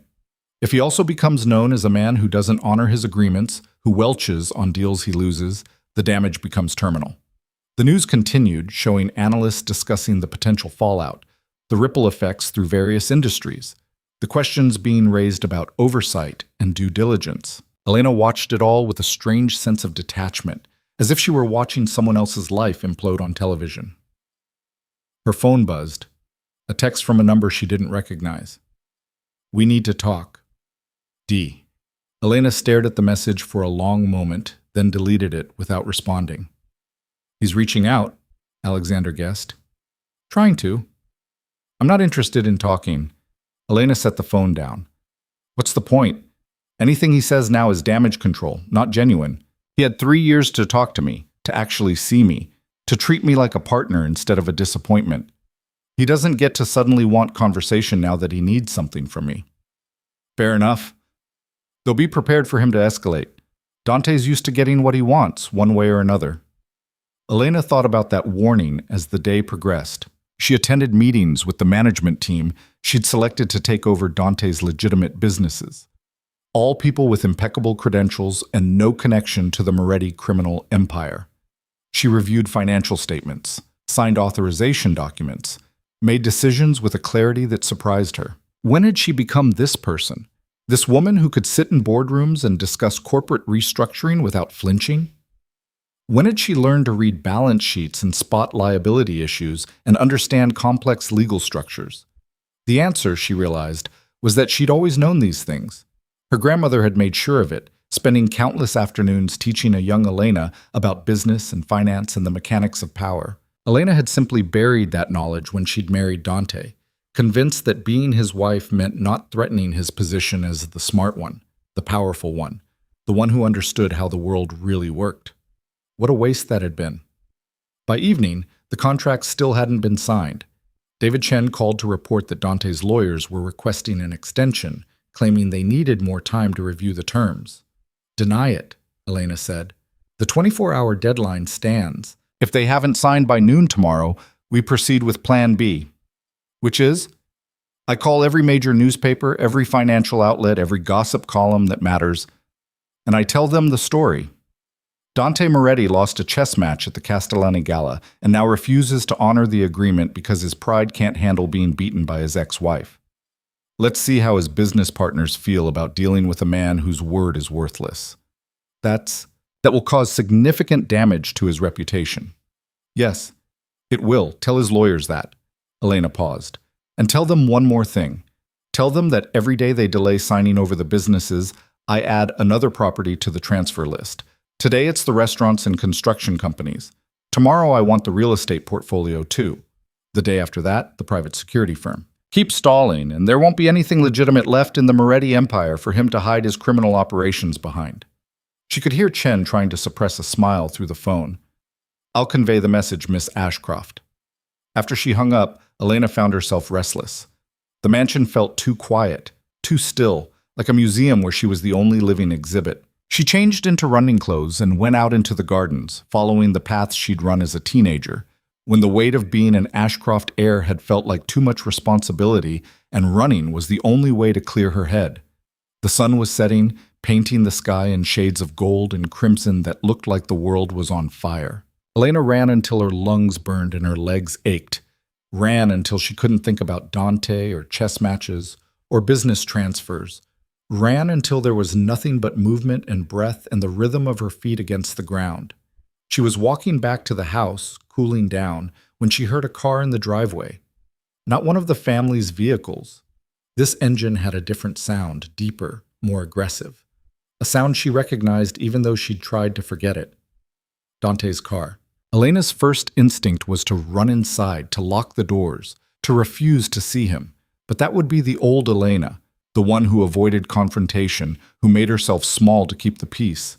The new Elena, the one who'd checkmate a Mafia boss in front of 50 witnesses, didn't run from anything. She walked around to the front of the house and found Dante standing beside his car, looking up at the mansion like he was seeing it for the first time. He wore jeans and a leather jacket instead of his usual suit, and there were shadows under his eyes that suggested he hadn't slept well since the gala. "You're trespassing," Elena said from the steps. Dante turned and something flickered across his face when he saw her. "I needed to talk to you. You weren't answering my messages." "Because I have nothing to say to you. The lawyers can handle everything." "Elena, please, just 5 minutes. That's all I'm asking." You don't get to ask me for anything." Elena stayed where she was, maintaining the distance between them like a barrier. "You lost that right when you threw me out of your house with 2 suitcases and a suggestion to try the homeless shelter." Dante flinched. "I never said homeless shelter." "No, your mother did. You just didn't correct her." "Which is basically the same thing." Elena crossed her arms. "You have 3 minutes. Say what you came to say." "I underestimated you." "I see that now." Dante took a step closer, then stopped when Elena's expression hardened. I don't know what I thought. That you were just a waitress who got lucky, that you didn't have any real power or connections, that divorcing you would be simple. And now you know differently. Congratulations on the learning experience. Time's running out. The businesses you're taking, they're not just income streams. They're how I legitimize the family operations. Without them, everything I've built starts to look like what it really is. A criminal empire built on intimidation and violence? Elena's smile was cold. Yes, I imagine losing the respectable facade would be inconvenient. That's rather the point. You're destroying me. No, I'm not. You still have your criminal operations, your political connections, your money. You still have everything you actually care about. I'm just taking away the costume you wear to pretend you're legitimate. Elena checked her watch. 2 minutes. What do you want? What would it take for you to stop this? Dante's voice had an edge of desperation now. Money? I'll double whatever settlement you would have gotten. Triple it. Name your price. There is no price. This isn't about money. Then what? What do you want from me? Elena looked at him, this man she'd loved, this stranger who'd broken her heart with such casual cruelty. What did she want? An apology? An admission that he'd been wrong? Some kind of acknowledgement that she'd mattered, that their marriage had meant something, that throwing her away had been a mistake? I want you to honor the agreement you made at the gala, she said finally. I want you to sign the contracts transferring control of the businesses. I want you to do what you've always demanded from everyone else. Keep your word, even when it costs you. And if I do, if I sign, what happens then? Then you go on with your life, and I go on with mine, and we never have to see each other again. Isn't that what you wanted? Me out of your life completely? I didn't. Dante stopped, seemed to struggle with something. I didn't know who you really were. If you had, you would have what? Treated me better? Actually bothered to learn about my family before deciding I was worthless? Elena's laugh was bitter. No, Dante, you wouldn't have. You would have married me for my connections instead of my looks, used me to expand your empire instead of produce heirs, but you still would have seen me as a tool to be used. The only difference is I would have been a more valuable tool. That's not fair. Fair? You want to talk about fair? Elena took a step toward him, and he actually backed up slightly. I gave you 3 years. I tried to be the wife you wanted, tried to please your mother, tried to make you happy. I underwent every humiliating medical procedure trying to give you children. I made myself smaller and quieter and less because you made it clear that's what you needed. And when I couldn't give you the one thing that mattered most, you threw me away like garbage. Don't talk to me about fair, Dante. I made mistakes. I know that now. Mistakes are when you forget an anniversary or say the wrong thing at dinner. What you did was calculated cruelty. You and your mother sat me down, handed me divorce papers, and made it clear I was worthless to you. That wasn't a mistake. That was a choice. Dante's jaw tightened. So this is revenge. Everything you said about it being business, about justice, that was all lies. You just want to hurt me the way I hurt you. If I wanted to hurt you the way you hurt me, I'd make you believe I loved you for 3 years and then casually discard you while suggesting you weren't even worth basic human decency. Elena's voice was quiet but cut like a blade. I'd make you question your worth, your value, whether you deserved love at all. I'd make you feel invisible while standing right in front of me. That's what you did to me, Dante. Taking some businesses doesn't even come close. The silence stretched between them, heavy with everything that had been broken and couldn't be repaired. Sign the contracts, Elena said finally. Honor the agreement. Let me have this one thing, this one acknowledgement that I beat you at something that mattered, and then we're done. You never have to see me again, and I never have to remember what it felt like to love someone who didn't love me back. I did love you. Dante's voice was almost too quiet to hear. I do love you. I just didn't realize it until it was too late. No, you don't. You love the idea of me. You love having lost something you thought you'd conquered. But you never loved me, Elena Voss, the actual person. You loved Elena Moretti, the woman you were trying to create. There's a difference. A car appeared at the end of the driveway, James in one of the family vehicles, returning from an errand. Dante glanced at it, then back at Elena. I should go, he said. Yes, you should. Elena turned toward the house, then paused. Dante? The contracts need to be signed by noon tomorrow. After that, the deal gets worse every day. Keep refusing, and eventually there won't be anything left to fight over. Your choice. She walked into the house without looking back, without giving him the satisfaction of seeing whether his words had affected her. Behind her, she heard his car start, heard the engine fade as he drove away, and only then did she allow herself to lean against the wall and take a shaking breath. Alexander appeared from his study, his expression concerned. Are you all right? No, Elena admitted, but I will be. The next morning, the contracts arrived at David Chen's office with Dante's signature witnessed and notarized. Elena was in a meeting with the new management team when she got the call, and she had to excuse herself because her hands were shaking so badly she couldn't hold her pen. She'd won, actually genuinely won. The businesses were hers now. Hers to restructure, to clean, to transform into something legitimate. All the restaurants where Dante had run his illegal operations, all the construction companies he'd used to launder money, all the real estate holdings that had served as fronts for criminal activity, all of it now belonged to management she controlled. That afternoon, she met with Adrian Cole, the man she'd selected to run the new operation. He was 45, former FBI white-collar division, with a reputation for being absolutely incorruptible and having zero tolerance for criminal activity. He was also someone Dante had pushed aside years ago when Adrian had refused to look the other way on some questionable accounting. Miss Ashcroft. Adrian shook her hand with a firm grip. I have to say, when your lawyers called, I thought it was a joke. Taking over Dante Moretti's legitimate holdings? That's not something I ever expected to be possible. Neither did he. Elena gestured for him to sit. I need someone who can go through every operation, every employee, every contract, and clean house. Anyone involved in illegal activity gets fired. Any practice that's even questionably legal gets ended. I want these businesses to be actually legitimate, not just legitimate looking. That's going to take time and money. Some of these operations are so entangled with Moretti's criminal activities that extracting them will be like surgery. Then perform surgery. You have full authority to hire whoever you need, fire whoever needs to go, and restructure however necessary. The goal is to create businesses that can stand on their own, that employ people honestly, that contribute to the community instead of bleeding it. Adrian studied her for a moment. Why are you doing this? You could have just taken the businesses and run them the same way Moretti did. Make the same money, maintain the same connections. Why go through the trouble of actually making them legitimate? Elena thought about Dante's face when she'd walked out in the rain. Thought about Serafina's satisfaction at seeing her dismissed. Thought about 3 years of being treated like she didn't matter. Because, she said finally, the best revenge isn't destroying someone. It's taking what they built on corruption and turning it into something good.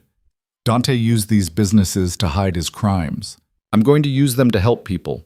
Every restaurant will pay fair wages. Every construction project will use union labor. Every property will be maintained to actually livable standards. I'm going to prove that you can run successful businesses without exploitation, without cruelty, without treating people as disposable. That's actually kind of beautiful. Adrian smiled. All right, I'm in. When do we start? Today. I want a full audit of every operation by the end of the month. And Adrian, there's one more thing.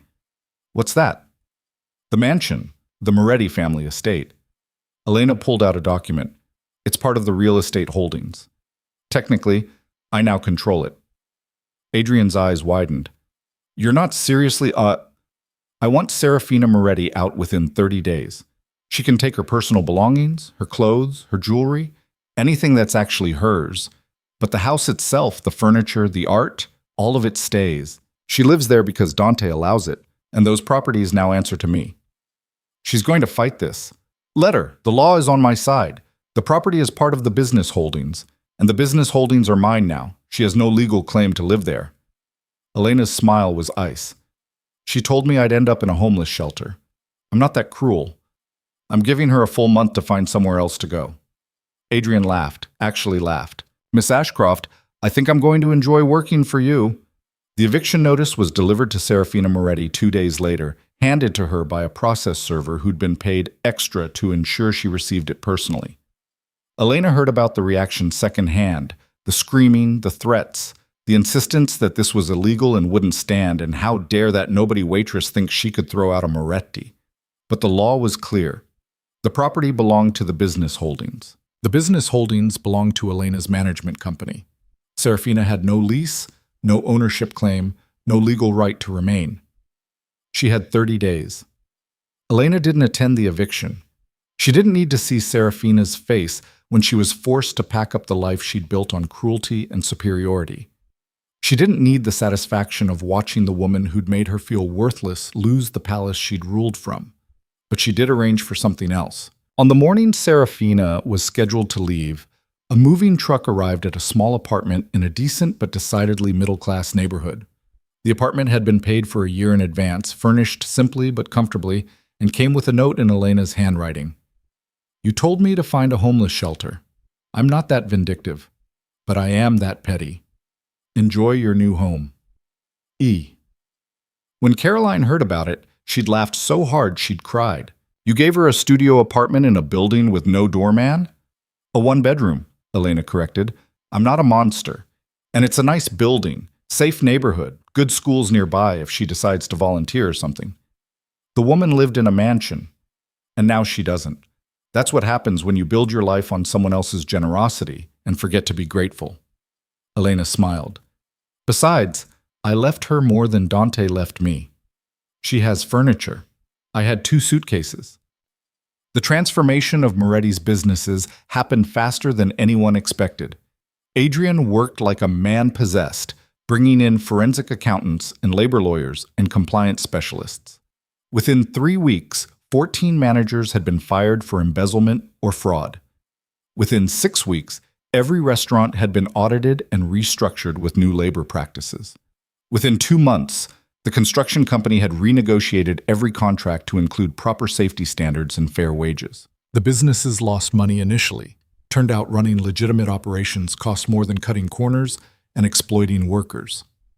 But they also started attracting different kinds of clients, better kinds of partnerships. The kind of business relationships that lasted because they were built on trust instead of fear. Elena attended board meetings, reviewed reports, made decisions that affected hundreds of employees she'd never meet. She was good at it, she discovered. Good at seeing patterns, at asking the right questions, at knowing when someone was lying or hiding something. Her grandmother would have been proud. 3 months after the chess match, Elena stood in what used to be Dante's study, in what used to be the Moretti mansion. The room had been cleared of his furniture, his personal items, all traces of the Mafia boss who'd once ruled from behind that massive desk. Now it was being converted into a community center office. The mansion itself was being transformed into a foundation headquarters, the Elena Ashcroft Foundation for Women's Independence, providing resources for women leaving abusive relationships, offering job training and housing assistance and legal support. "It's perfect," Caroline said, standing beside her. "Using his house to help women escape men like him. Your grandmother would call it poetic justice. I call it practical." Elena ran her hand along the windowsill where Dante used to stand, looking out at the city he thought he owned. "This house has 20 bedrooms, commercial kitchen facilities, office space, and enough land for privacy and security.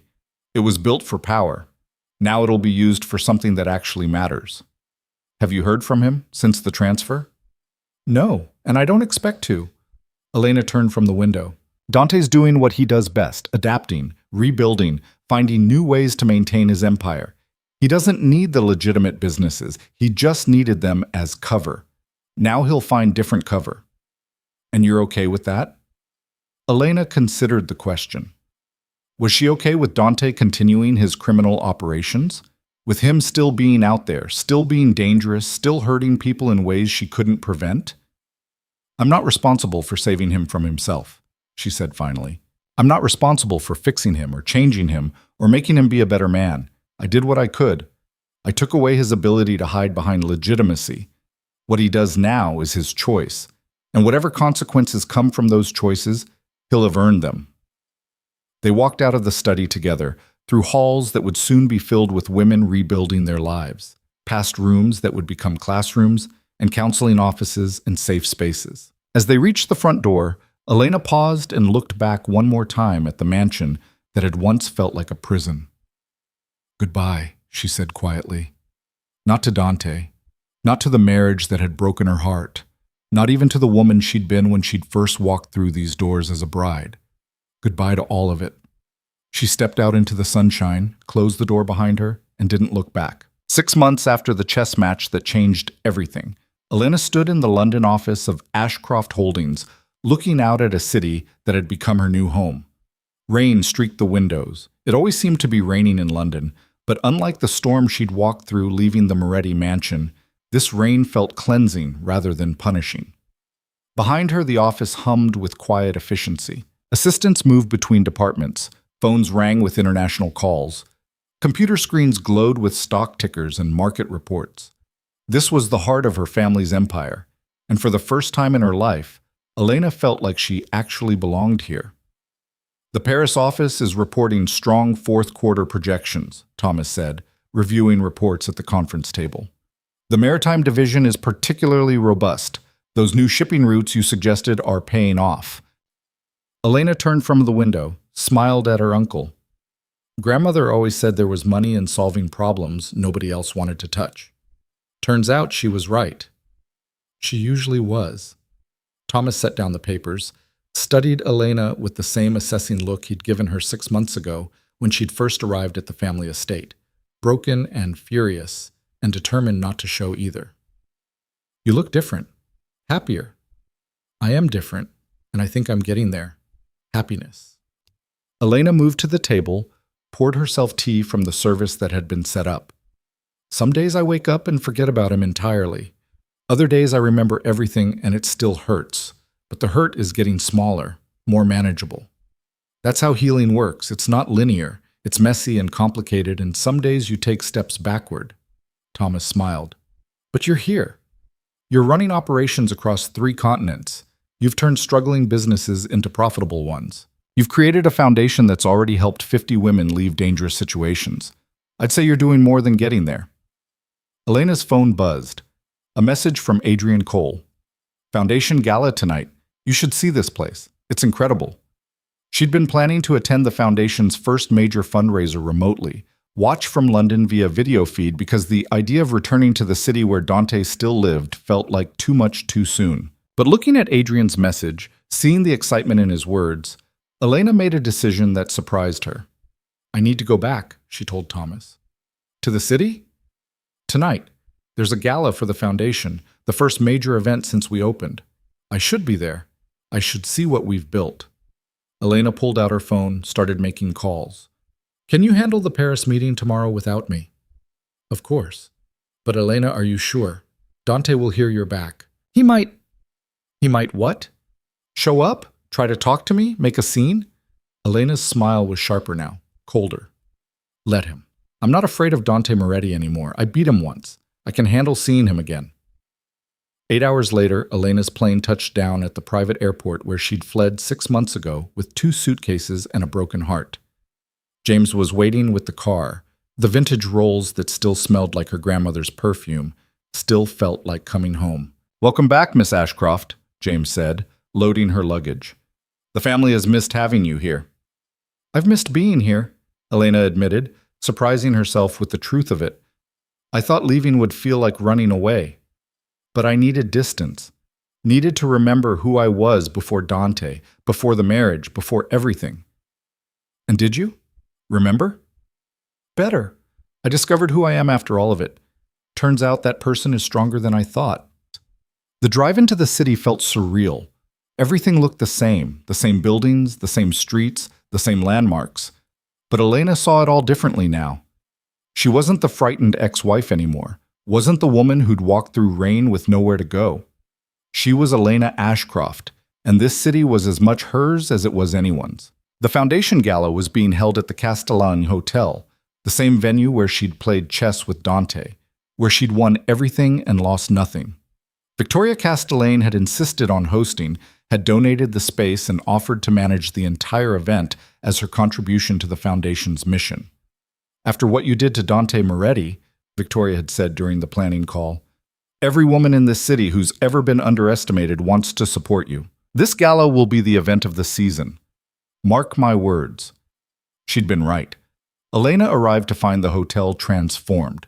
Where the previous gala had been all crystal and champagne, this one had warmth, candles instead of chandeliers, intimate seating instead of formal rows, photographs covering the walls showing the foundation's work, the women they'd helped, the lives they'd changed. Adrian met her at the entrance, beaming. Miss Ashcroft, you came. I couldn't miss this. Show me everything.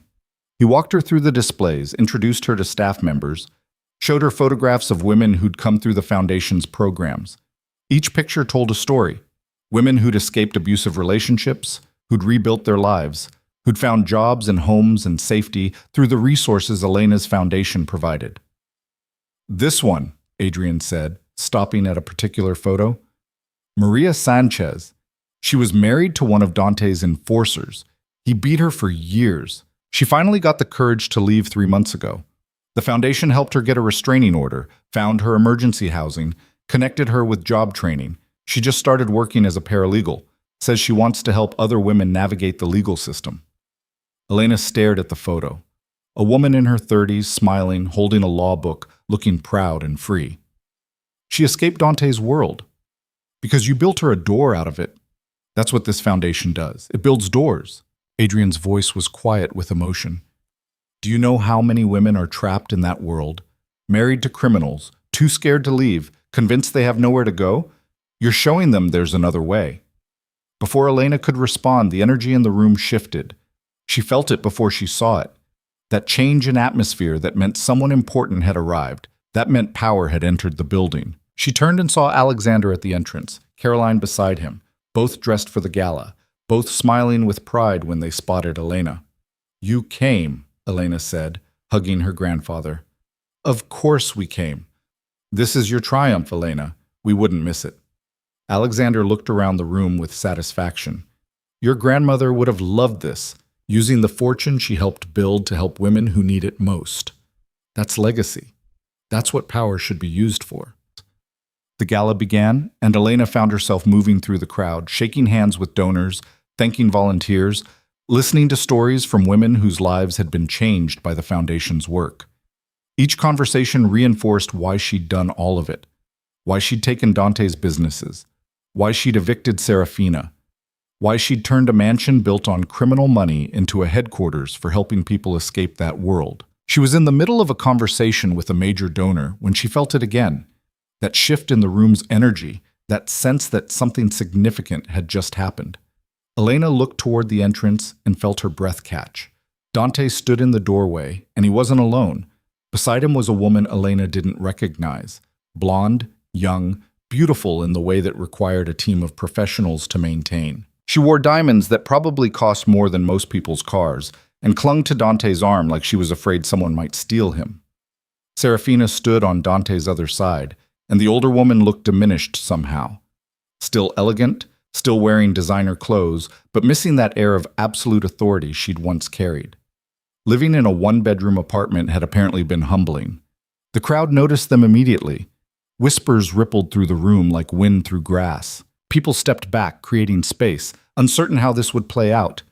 Elena felt Alexander move closer to her, protective. "Do you want me to have them removed?"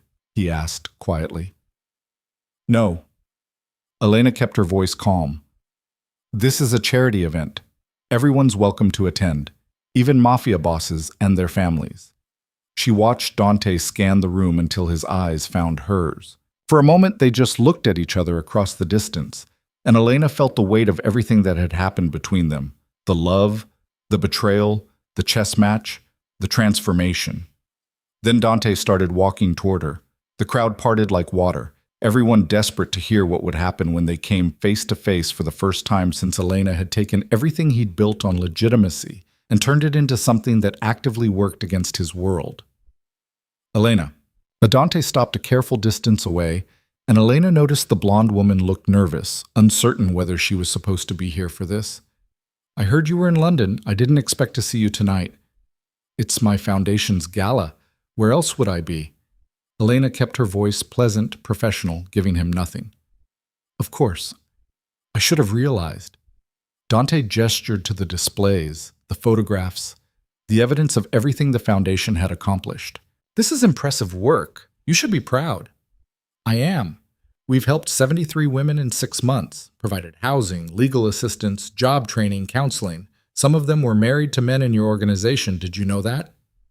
Something flickered in Dante's expression. "I didn't." "They were trapped, scared, convinced they had nowhere to go if they left.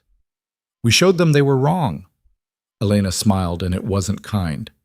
"We're building the exit you never gave me. We're making sure other women don't have to walk out in the rain with 2 suitcases and no settlement." The blonde woman's eyes widened. Serafina's face flushed angry red. "Elena," Dante started. "Don't." Elena held up a hand. "Don't apologize. Don't explain. Don't tell me you've changed or that you understand now or any of the things people say when they realize they made a mistake. It's too late for that. It was too late the moment you handed me those divorce papers." "I know. I'm not here to apologize. I'm here to—" Dante paused, seemed to struggle with something. "I'm here to make a donation, to the Foundation." He pulled out a checkbook, wrote quickly, tore off the check, and held it out. Elena looked down at it and felt her heart stop. $5 million. The number was so large it almost didn't seem real. $5 million from Dante Moretti to the Elena Ashcroft Foundation for Women's Independence. "What is this?" Elena asked. "Blood money," Dante said quietly. "That's what you'd call it, isn't it? Money I made from criminal operations, from hurting people, from the exact world you're trying to help women escape. I'm giving it to you. Use it to help more women, build more doors, save more lives." Elena stared at the check, then at Dante, trying to understand what game he was playing. "Why?" "Because you were right. About everything. I measured worth in all the wrong ways. I treated you like you were disposable when you were actually the most valuable thing in my life. And I destroyed something good because I was too stupid and too arrogant to see what I had." Dante's voice was steady but quiet, meant for her ears more than the audience watching them. "I can't undo that. I can't go back and be the man you deserved, but I can do this. I can give you resources to help other women avoid the mistakes I made with you." The room had gone completely silent. Every eye was on Elena, waiting to see what she would do. She looked at the check.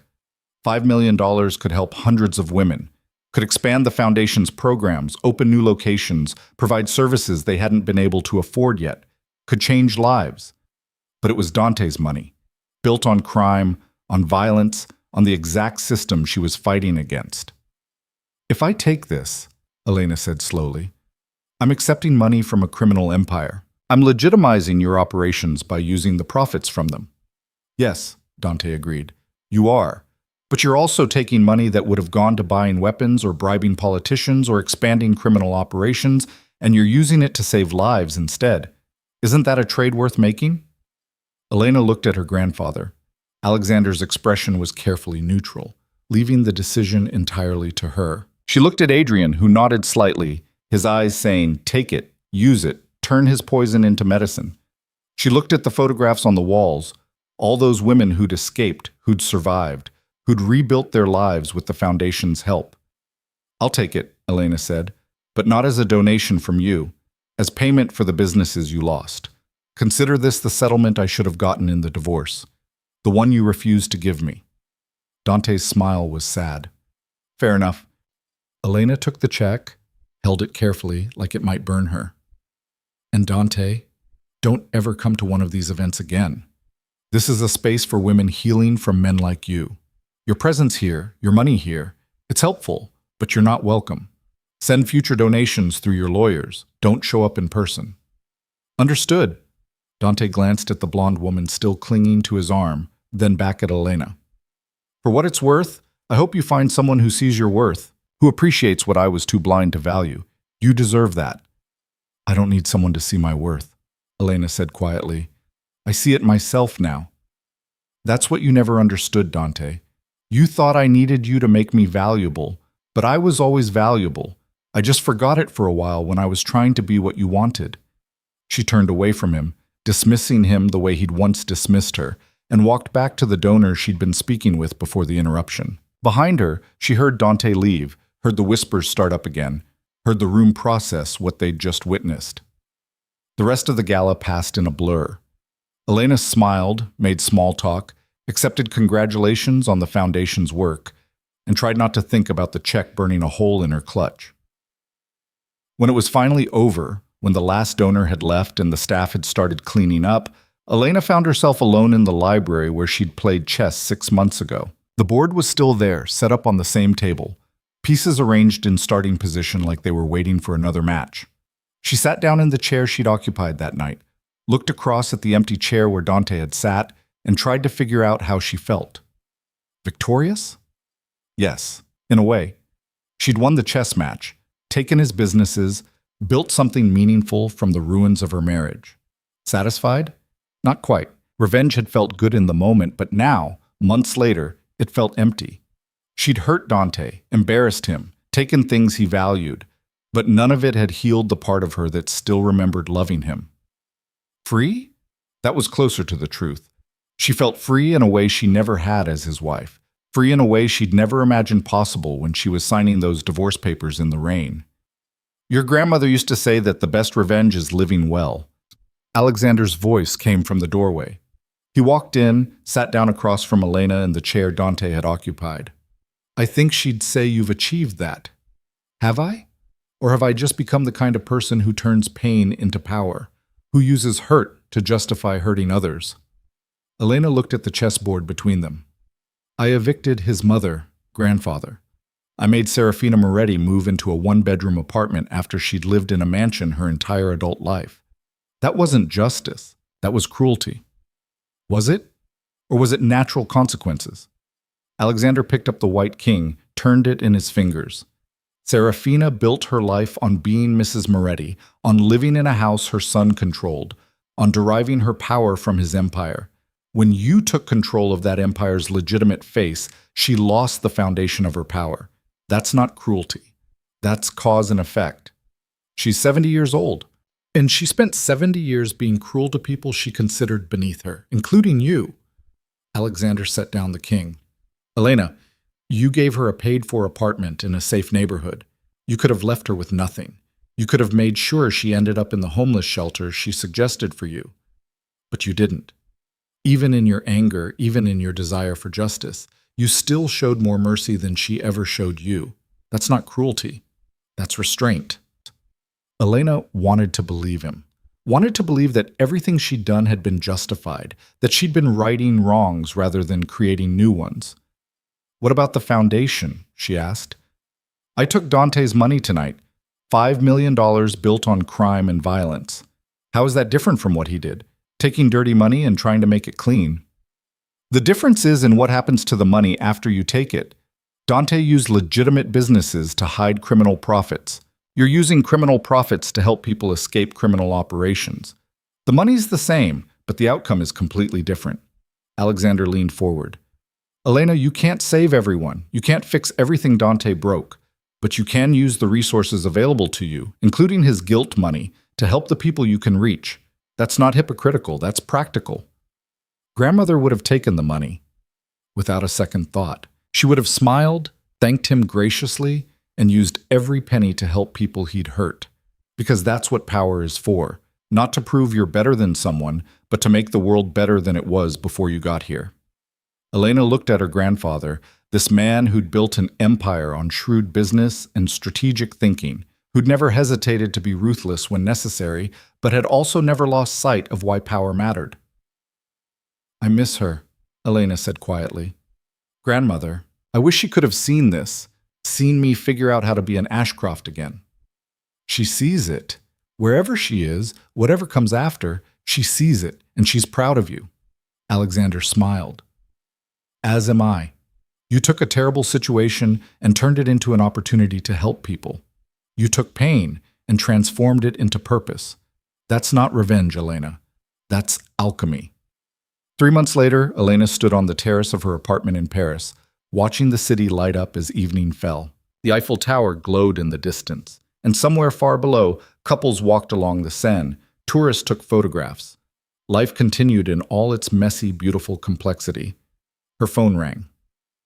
Caroline. Have you seen the news? Her aunt asked without preamble. No, I've been in meetings all day. Why? Dante's been arrested. Federal investigation finally caught up with him. They're charging him with racketeering, money laundering, about 15 other counts. It's all over every outlet. Elena walked inside, turned on the television, and there it was. Dante in handcuffs being led from a courthouse, his face carefully blank while cameras flashed and reporters shouted questions. The scroll at the bottom of the screen listed charges that would likely put him away for decades if convicted. Are you okay? Caroline asked. Elena watched the footage loop, watched the man she'd once loved be reduced to a perp walk, and tried to figure out what she felt. Not satisfaction, not joy at seeing him brought down, not even sadness at the waste of it all. The talent and intelligence and charisma he'd used to build a criminal empire instead of something meaningful. What she felt was closure. I'm okay, Elena said. Actually, I'm better than okay. I'm free. Free? I spent 6 months worrying that he'd come after me, that he'd find some way to punish me for taking his businesses, that I'd always have to look over my shoulder waiting for his revenge. Now he's going to prison, and I can finally stop waiting for the other shoe to drop. The foundation's going to get more applications after this, Caroline said. Women married to his associates are going to realize they can leave now that Dante can't protect their husbands anymore. Then we'll help them. Every single one. Elena turned off the television. Call Adrian. Tell him to prepare for an influx. We'll need more staff, more resources, more emergency housing. Already on it. I'll let you go. Just wanted to make sure you weren't falling apart. I fell apart 6 months ago. This is me putting myself back together. After Caroline hung up, Elena poured herself wine, went back to the terrace, and looked out at Paris, glittering in the twilight. Somewhere in a cell, Dante was probably trying to figure out how his empire had crumbled so quickly. Somewhere in a one-bedroom apartment, Serafina was probably cursing Elena's name. Somewhere in the city Elena had fled from, women were probably reading about Dante's arrest and realizing they could finally leave the men who'd kept them trapped. And here, in Paris, Elena Ashcroft stood on a terrace watching the sunset and felt something she hadn't felt in years. Peace. Not happiness. That would come later, slowly, built on a foundation of healing and self-discovery and learning to trust again. But peace. The kind that came from knowing you'd survive the worst thing you could imagine and come out stronger on the other side. Her phone buzzed. A text from an unknown number. "Thank you. You saved my life." Maria Elena smiled, typed back, "You saved your own life. I just helped you find the door." More messages came throughout the evening. Women she'd never met, thanking her for the foundation, for the resources, for showing them that leaving was possible. Each message was a reminder that her pain had been transformed into something meaningful, that the worst experience of her life had become the catalyst for helping others avoid the same fate. As night fell completely and Paris transformed into a constellation of lights, Elena made herself a promise. She would never again make herself small for someone else's comfort. She would never again let someone convince her that her worth was determined by their approval. She would never again choose love over self-respect. But she would also never close herself off completely.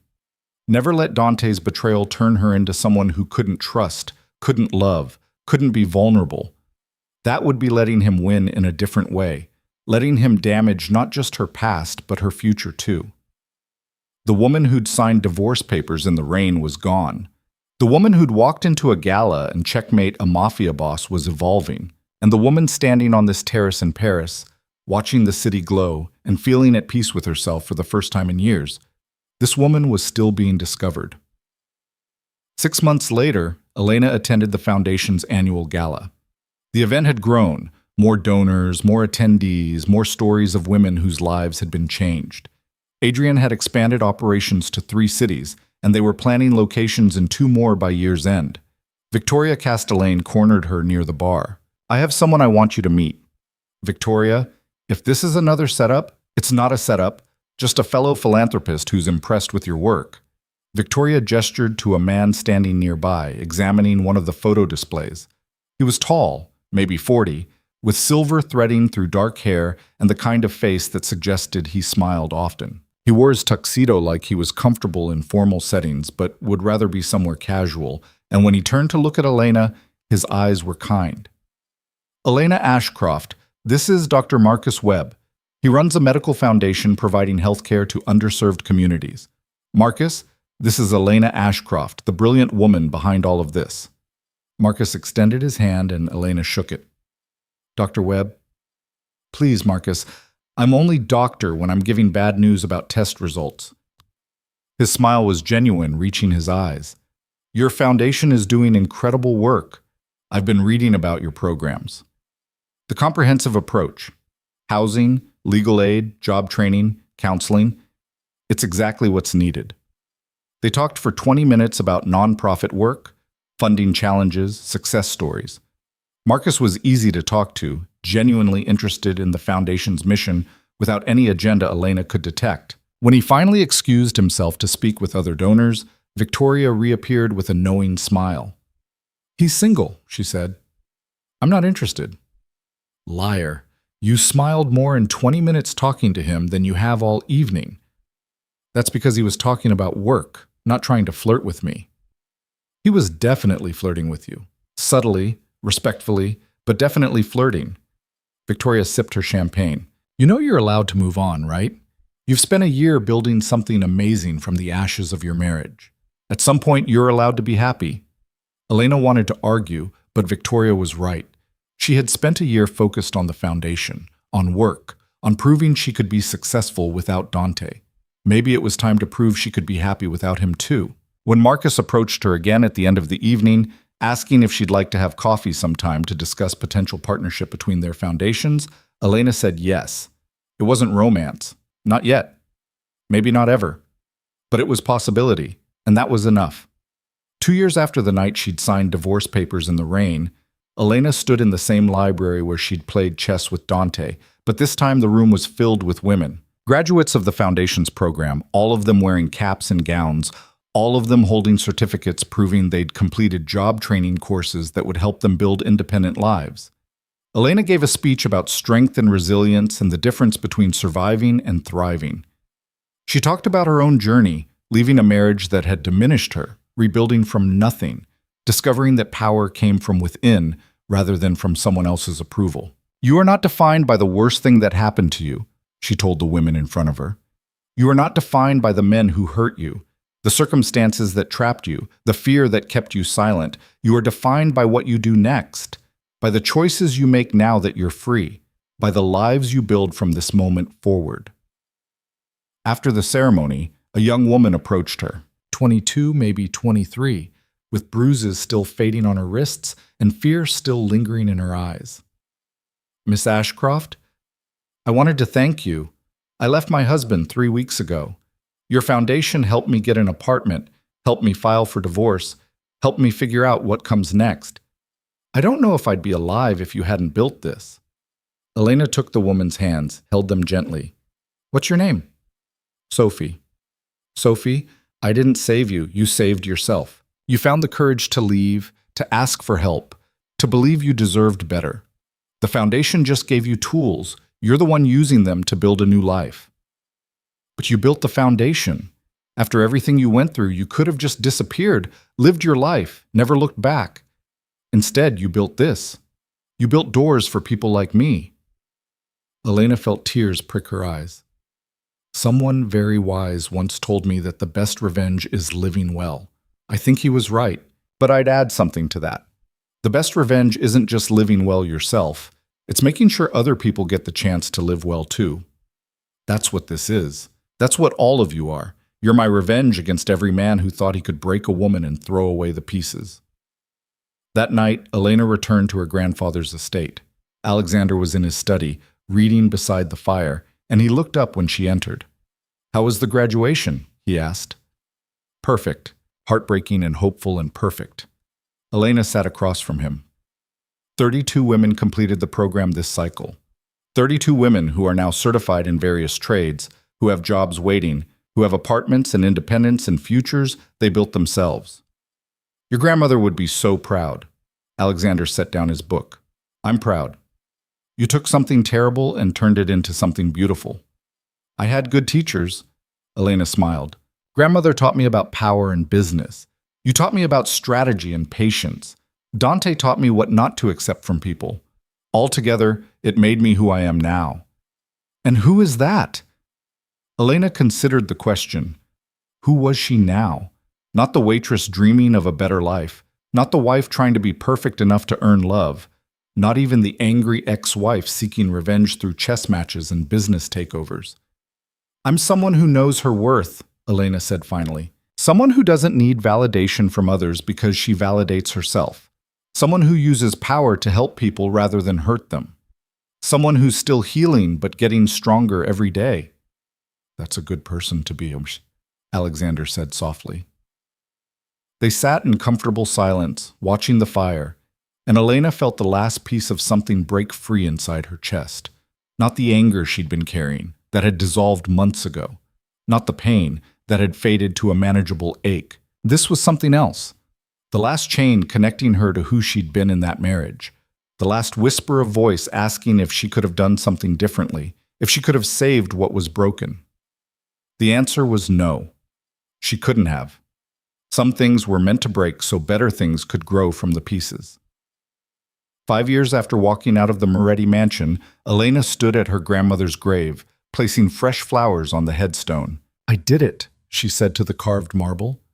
I became the woman you always said I could be. I built something that matters. I helped people. I remembered who I was before I forgot. The foundation had helped over 1,000 women now.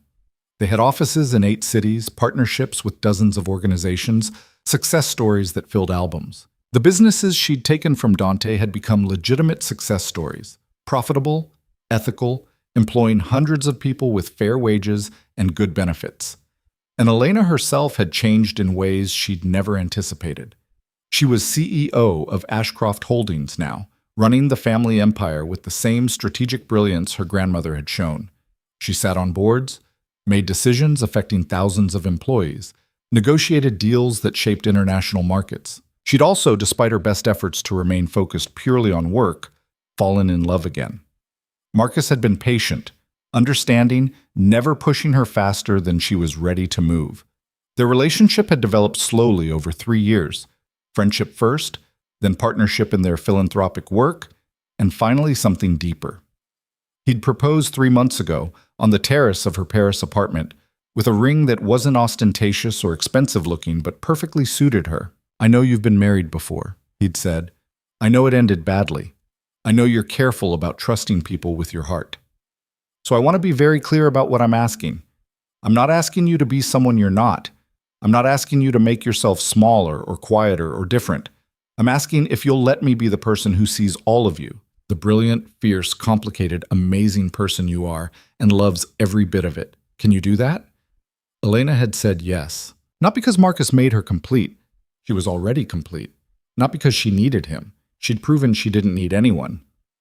But because he saw her, really saw her, in ways Dante never had. Because he celebrated her strength instead of feeling threatened by it. Because loving him didn't require diminishing herself. They were planning a small wedding in the spring.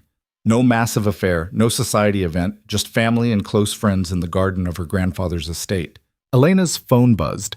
A text from Marcus. "Finished with surgery. Dinner tonight?" She smiled, typed back, "Yes, I'll cook. You don't cook. I'll order in. Same thing." His responding laugh emoji made her smile wider. As she turned to leave the cemetery, Elena caught sight of another visitor several rows over. Even from a distance, even though years had passed, she recognized the figure standing at a different grave. Dante. He looked older, thinner, wearing the kind of casual clothes that suggested he'd been released from prison but hadn't rebuilt his empire. His mother's grave, Elena realized, reading the dates on the headstone he stood before. Serafina had died a year ago, heart attack in her one-bedroom apartment, surrounded by none of the luxury she'd once commanded. Elena could have left without acknowledgement, could have pretended she hadn't seen him, could have avoided the conversation entirely. But she'd spent 5 years learning that avoiding things didn't make them disappear. It just gave them power over you. She walked over slowly, her heels quiet on the grass. Dante looked up at the sound of her approach, and something crossed his face that might have been pain or regret, or simply recognition. "Elena." Her name sounded strange in his voice now, like a word from a language he'd once spoken but had since forgotten. "I didn't expect to see you here." "I was visiting my grandmother's grave. I didn't expect to see you either." Elena looked at Serafina's headstone. "I'm sorry for your loss." "Are you?" Dante's smile was bitter. "She spent her last years in an apartment you put her in, stripped of everything she thought made her important. That was your doing." "No, Dante. That was yours. I didn't force her to build her entire identity on living in a mansion bought with criminal money. I didn't make her treat people cruelly because she thought her position gave her the right. I just removed the foundation she'd built her life on. What happened after that was natural consequence." Elena kept her voice level, calm. "But I am sorry she died. I'm sorry you lost your mother. Even Serafina deserved to be mourned." Dante looked at her for a long moment.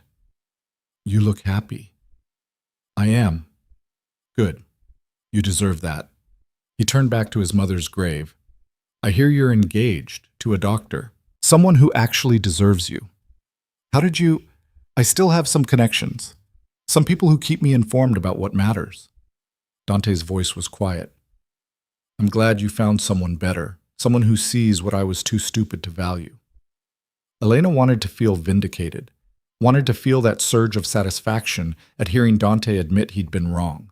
But all she felt was tired.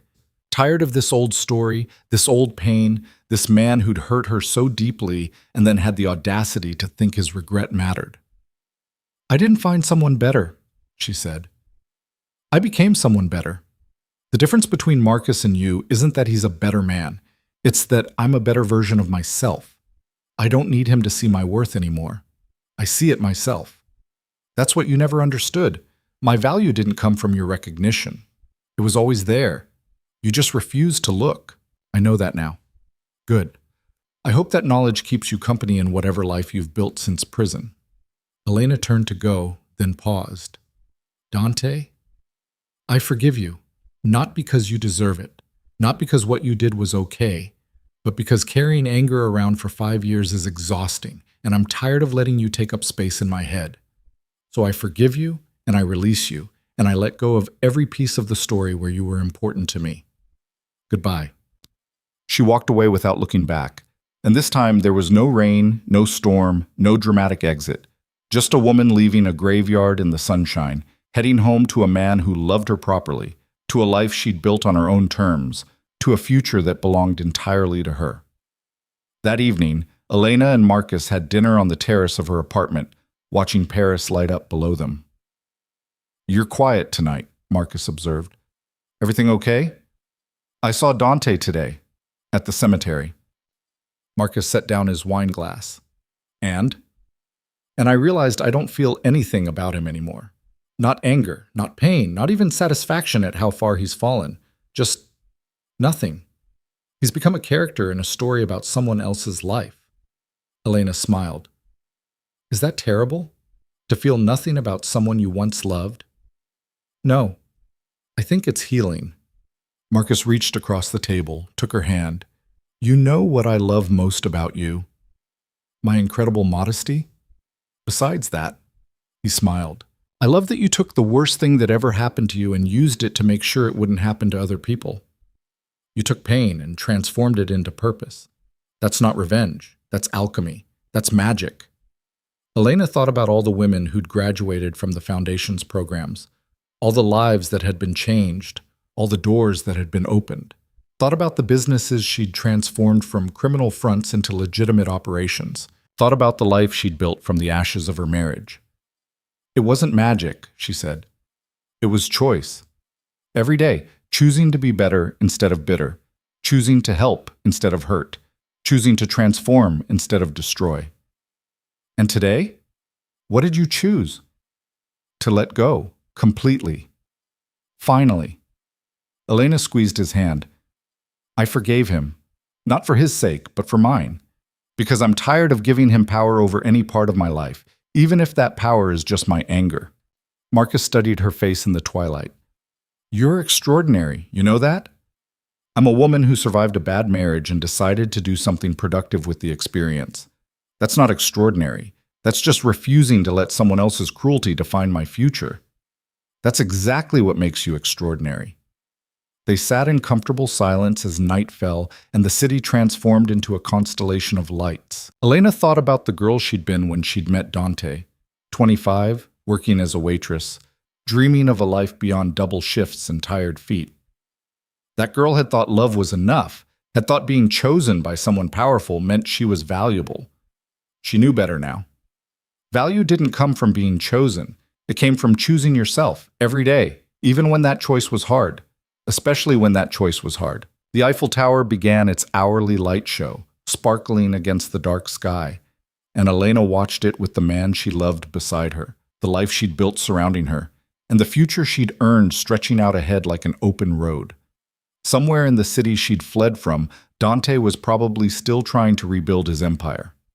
Somewhere in a grave, Serafina was beyond caring about mansions and social standing. Somewhere in the world, a woman was gathering the courage to leave a dangerous relationship. And maybe, if she was lucky, she'd find the foundation Elena had built to help her take that first terrifying step toward freedom. And here, in Paris, on a terrace overlooking a city that had become home, Elena Ashcroft sat with the man she loved and felt something she'd fought for, bled for, transformed herself completely to achieve.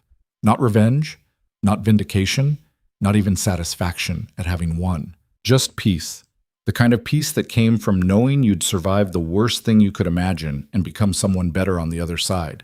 The kind of peace that came from using pain to create purpose. The kind of peace that came from loving yourself enough to demand the respect you deserved. Elena had walked out of the Moretti mansion in the rain with 2 suitcases and a broken heart. She'd returned to claim her heritage, checkmate a mafia boss, and build an empire that actually helped people. But the real victory wasn't any of that.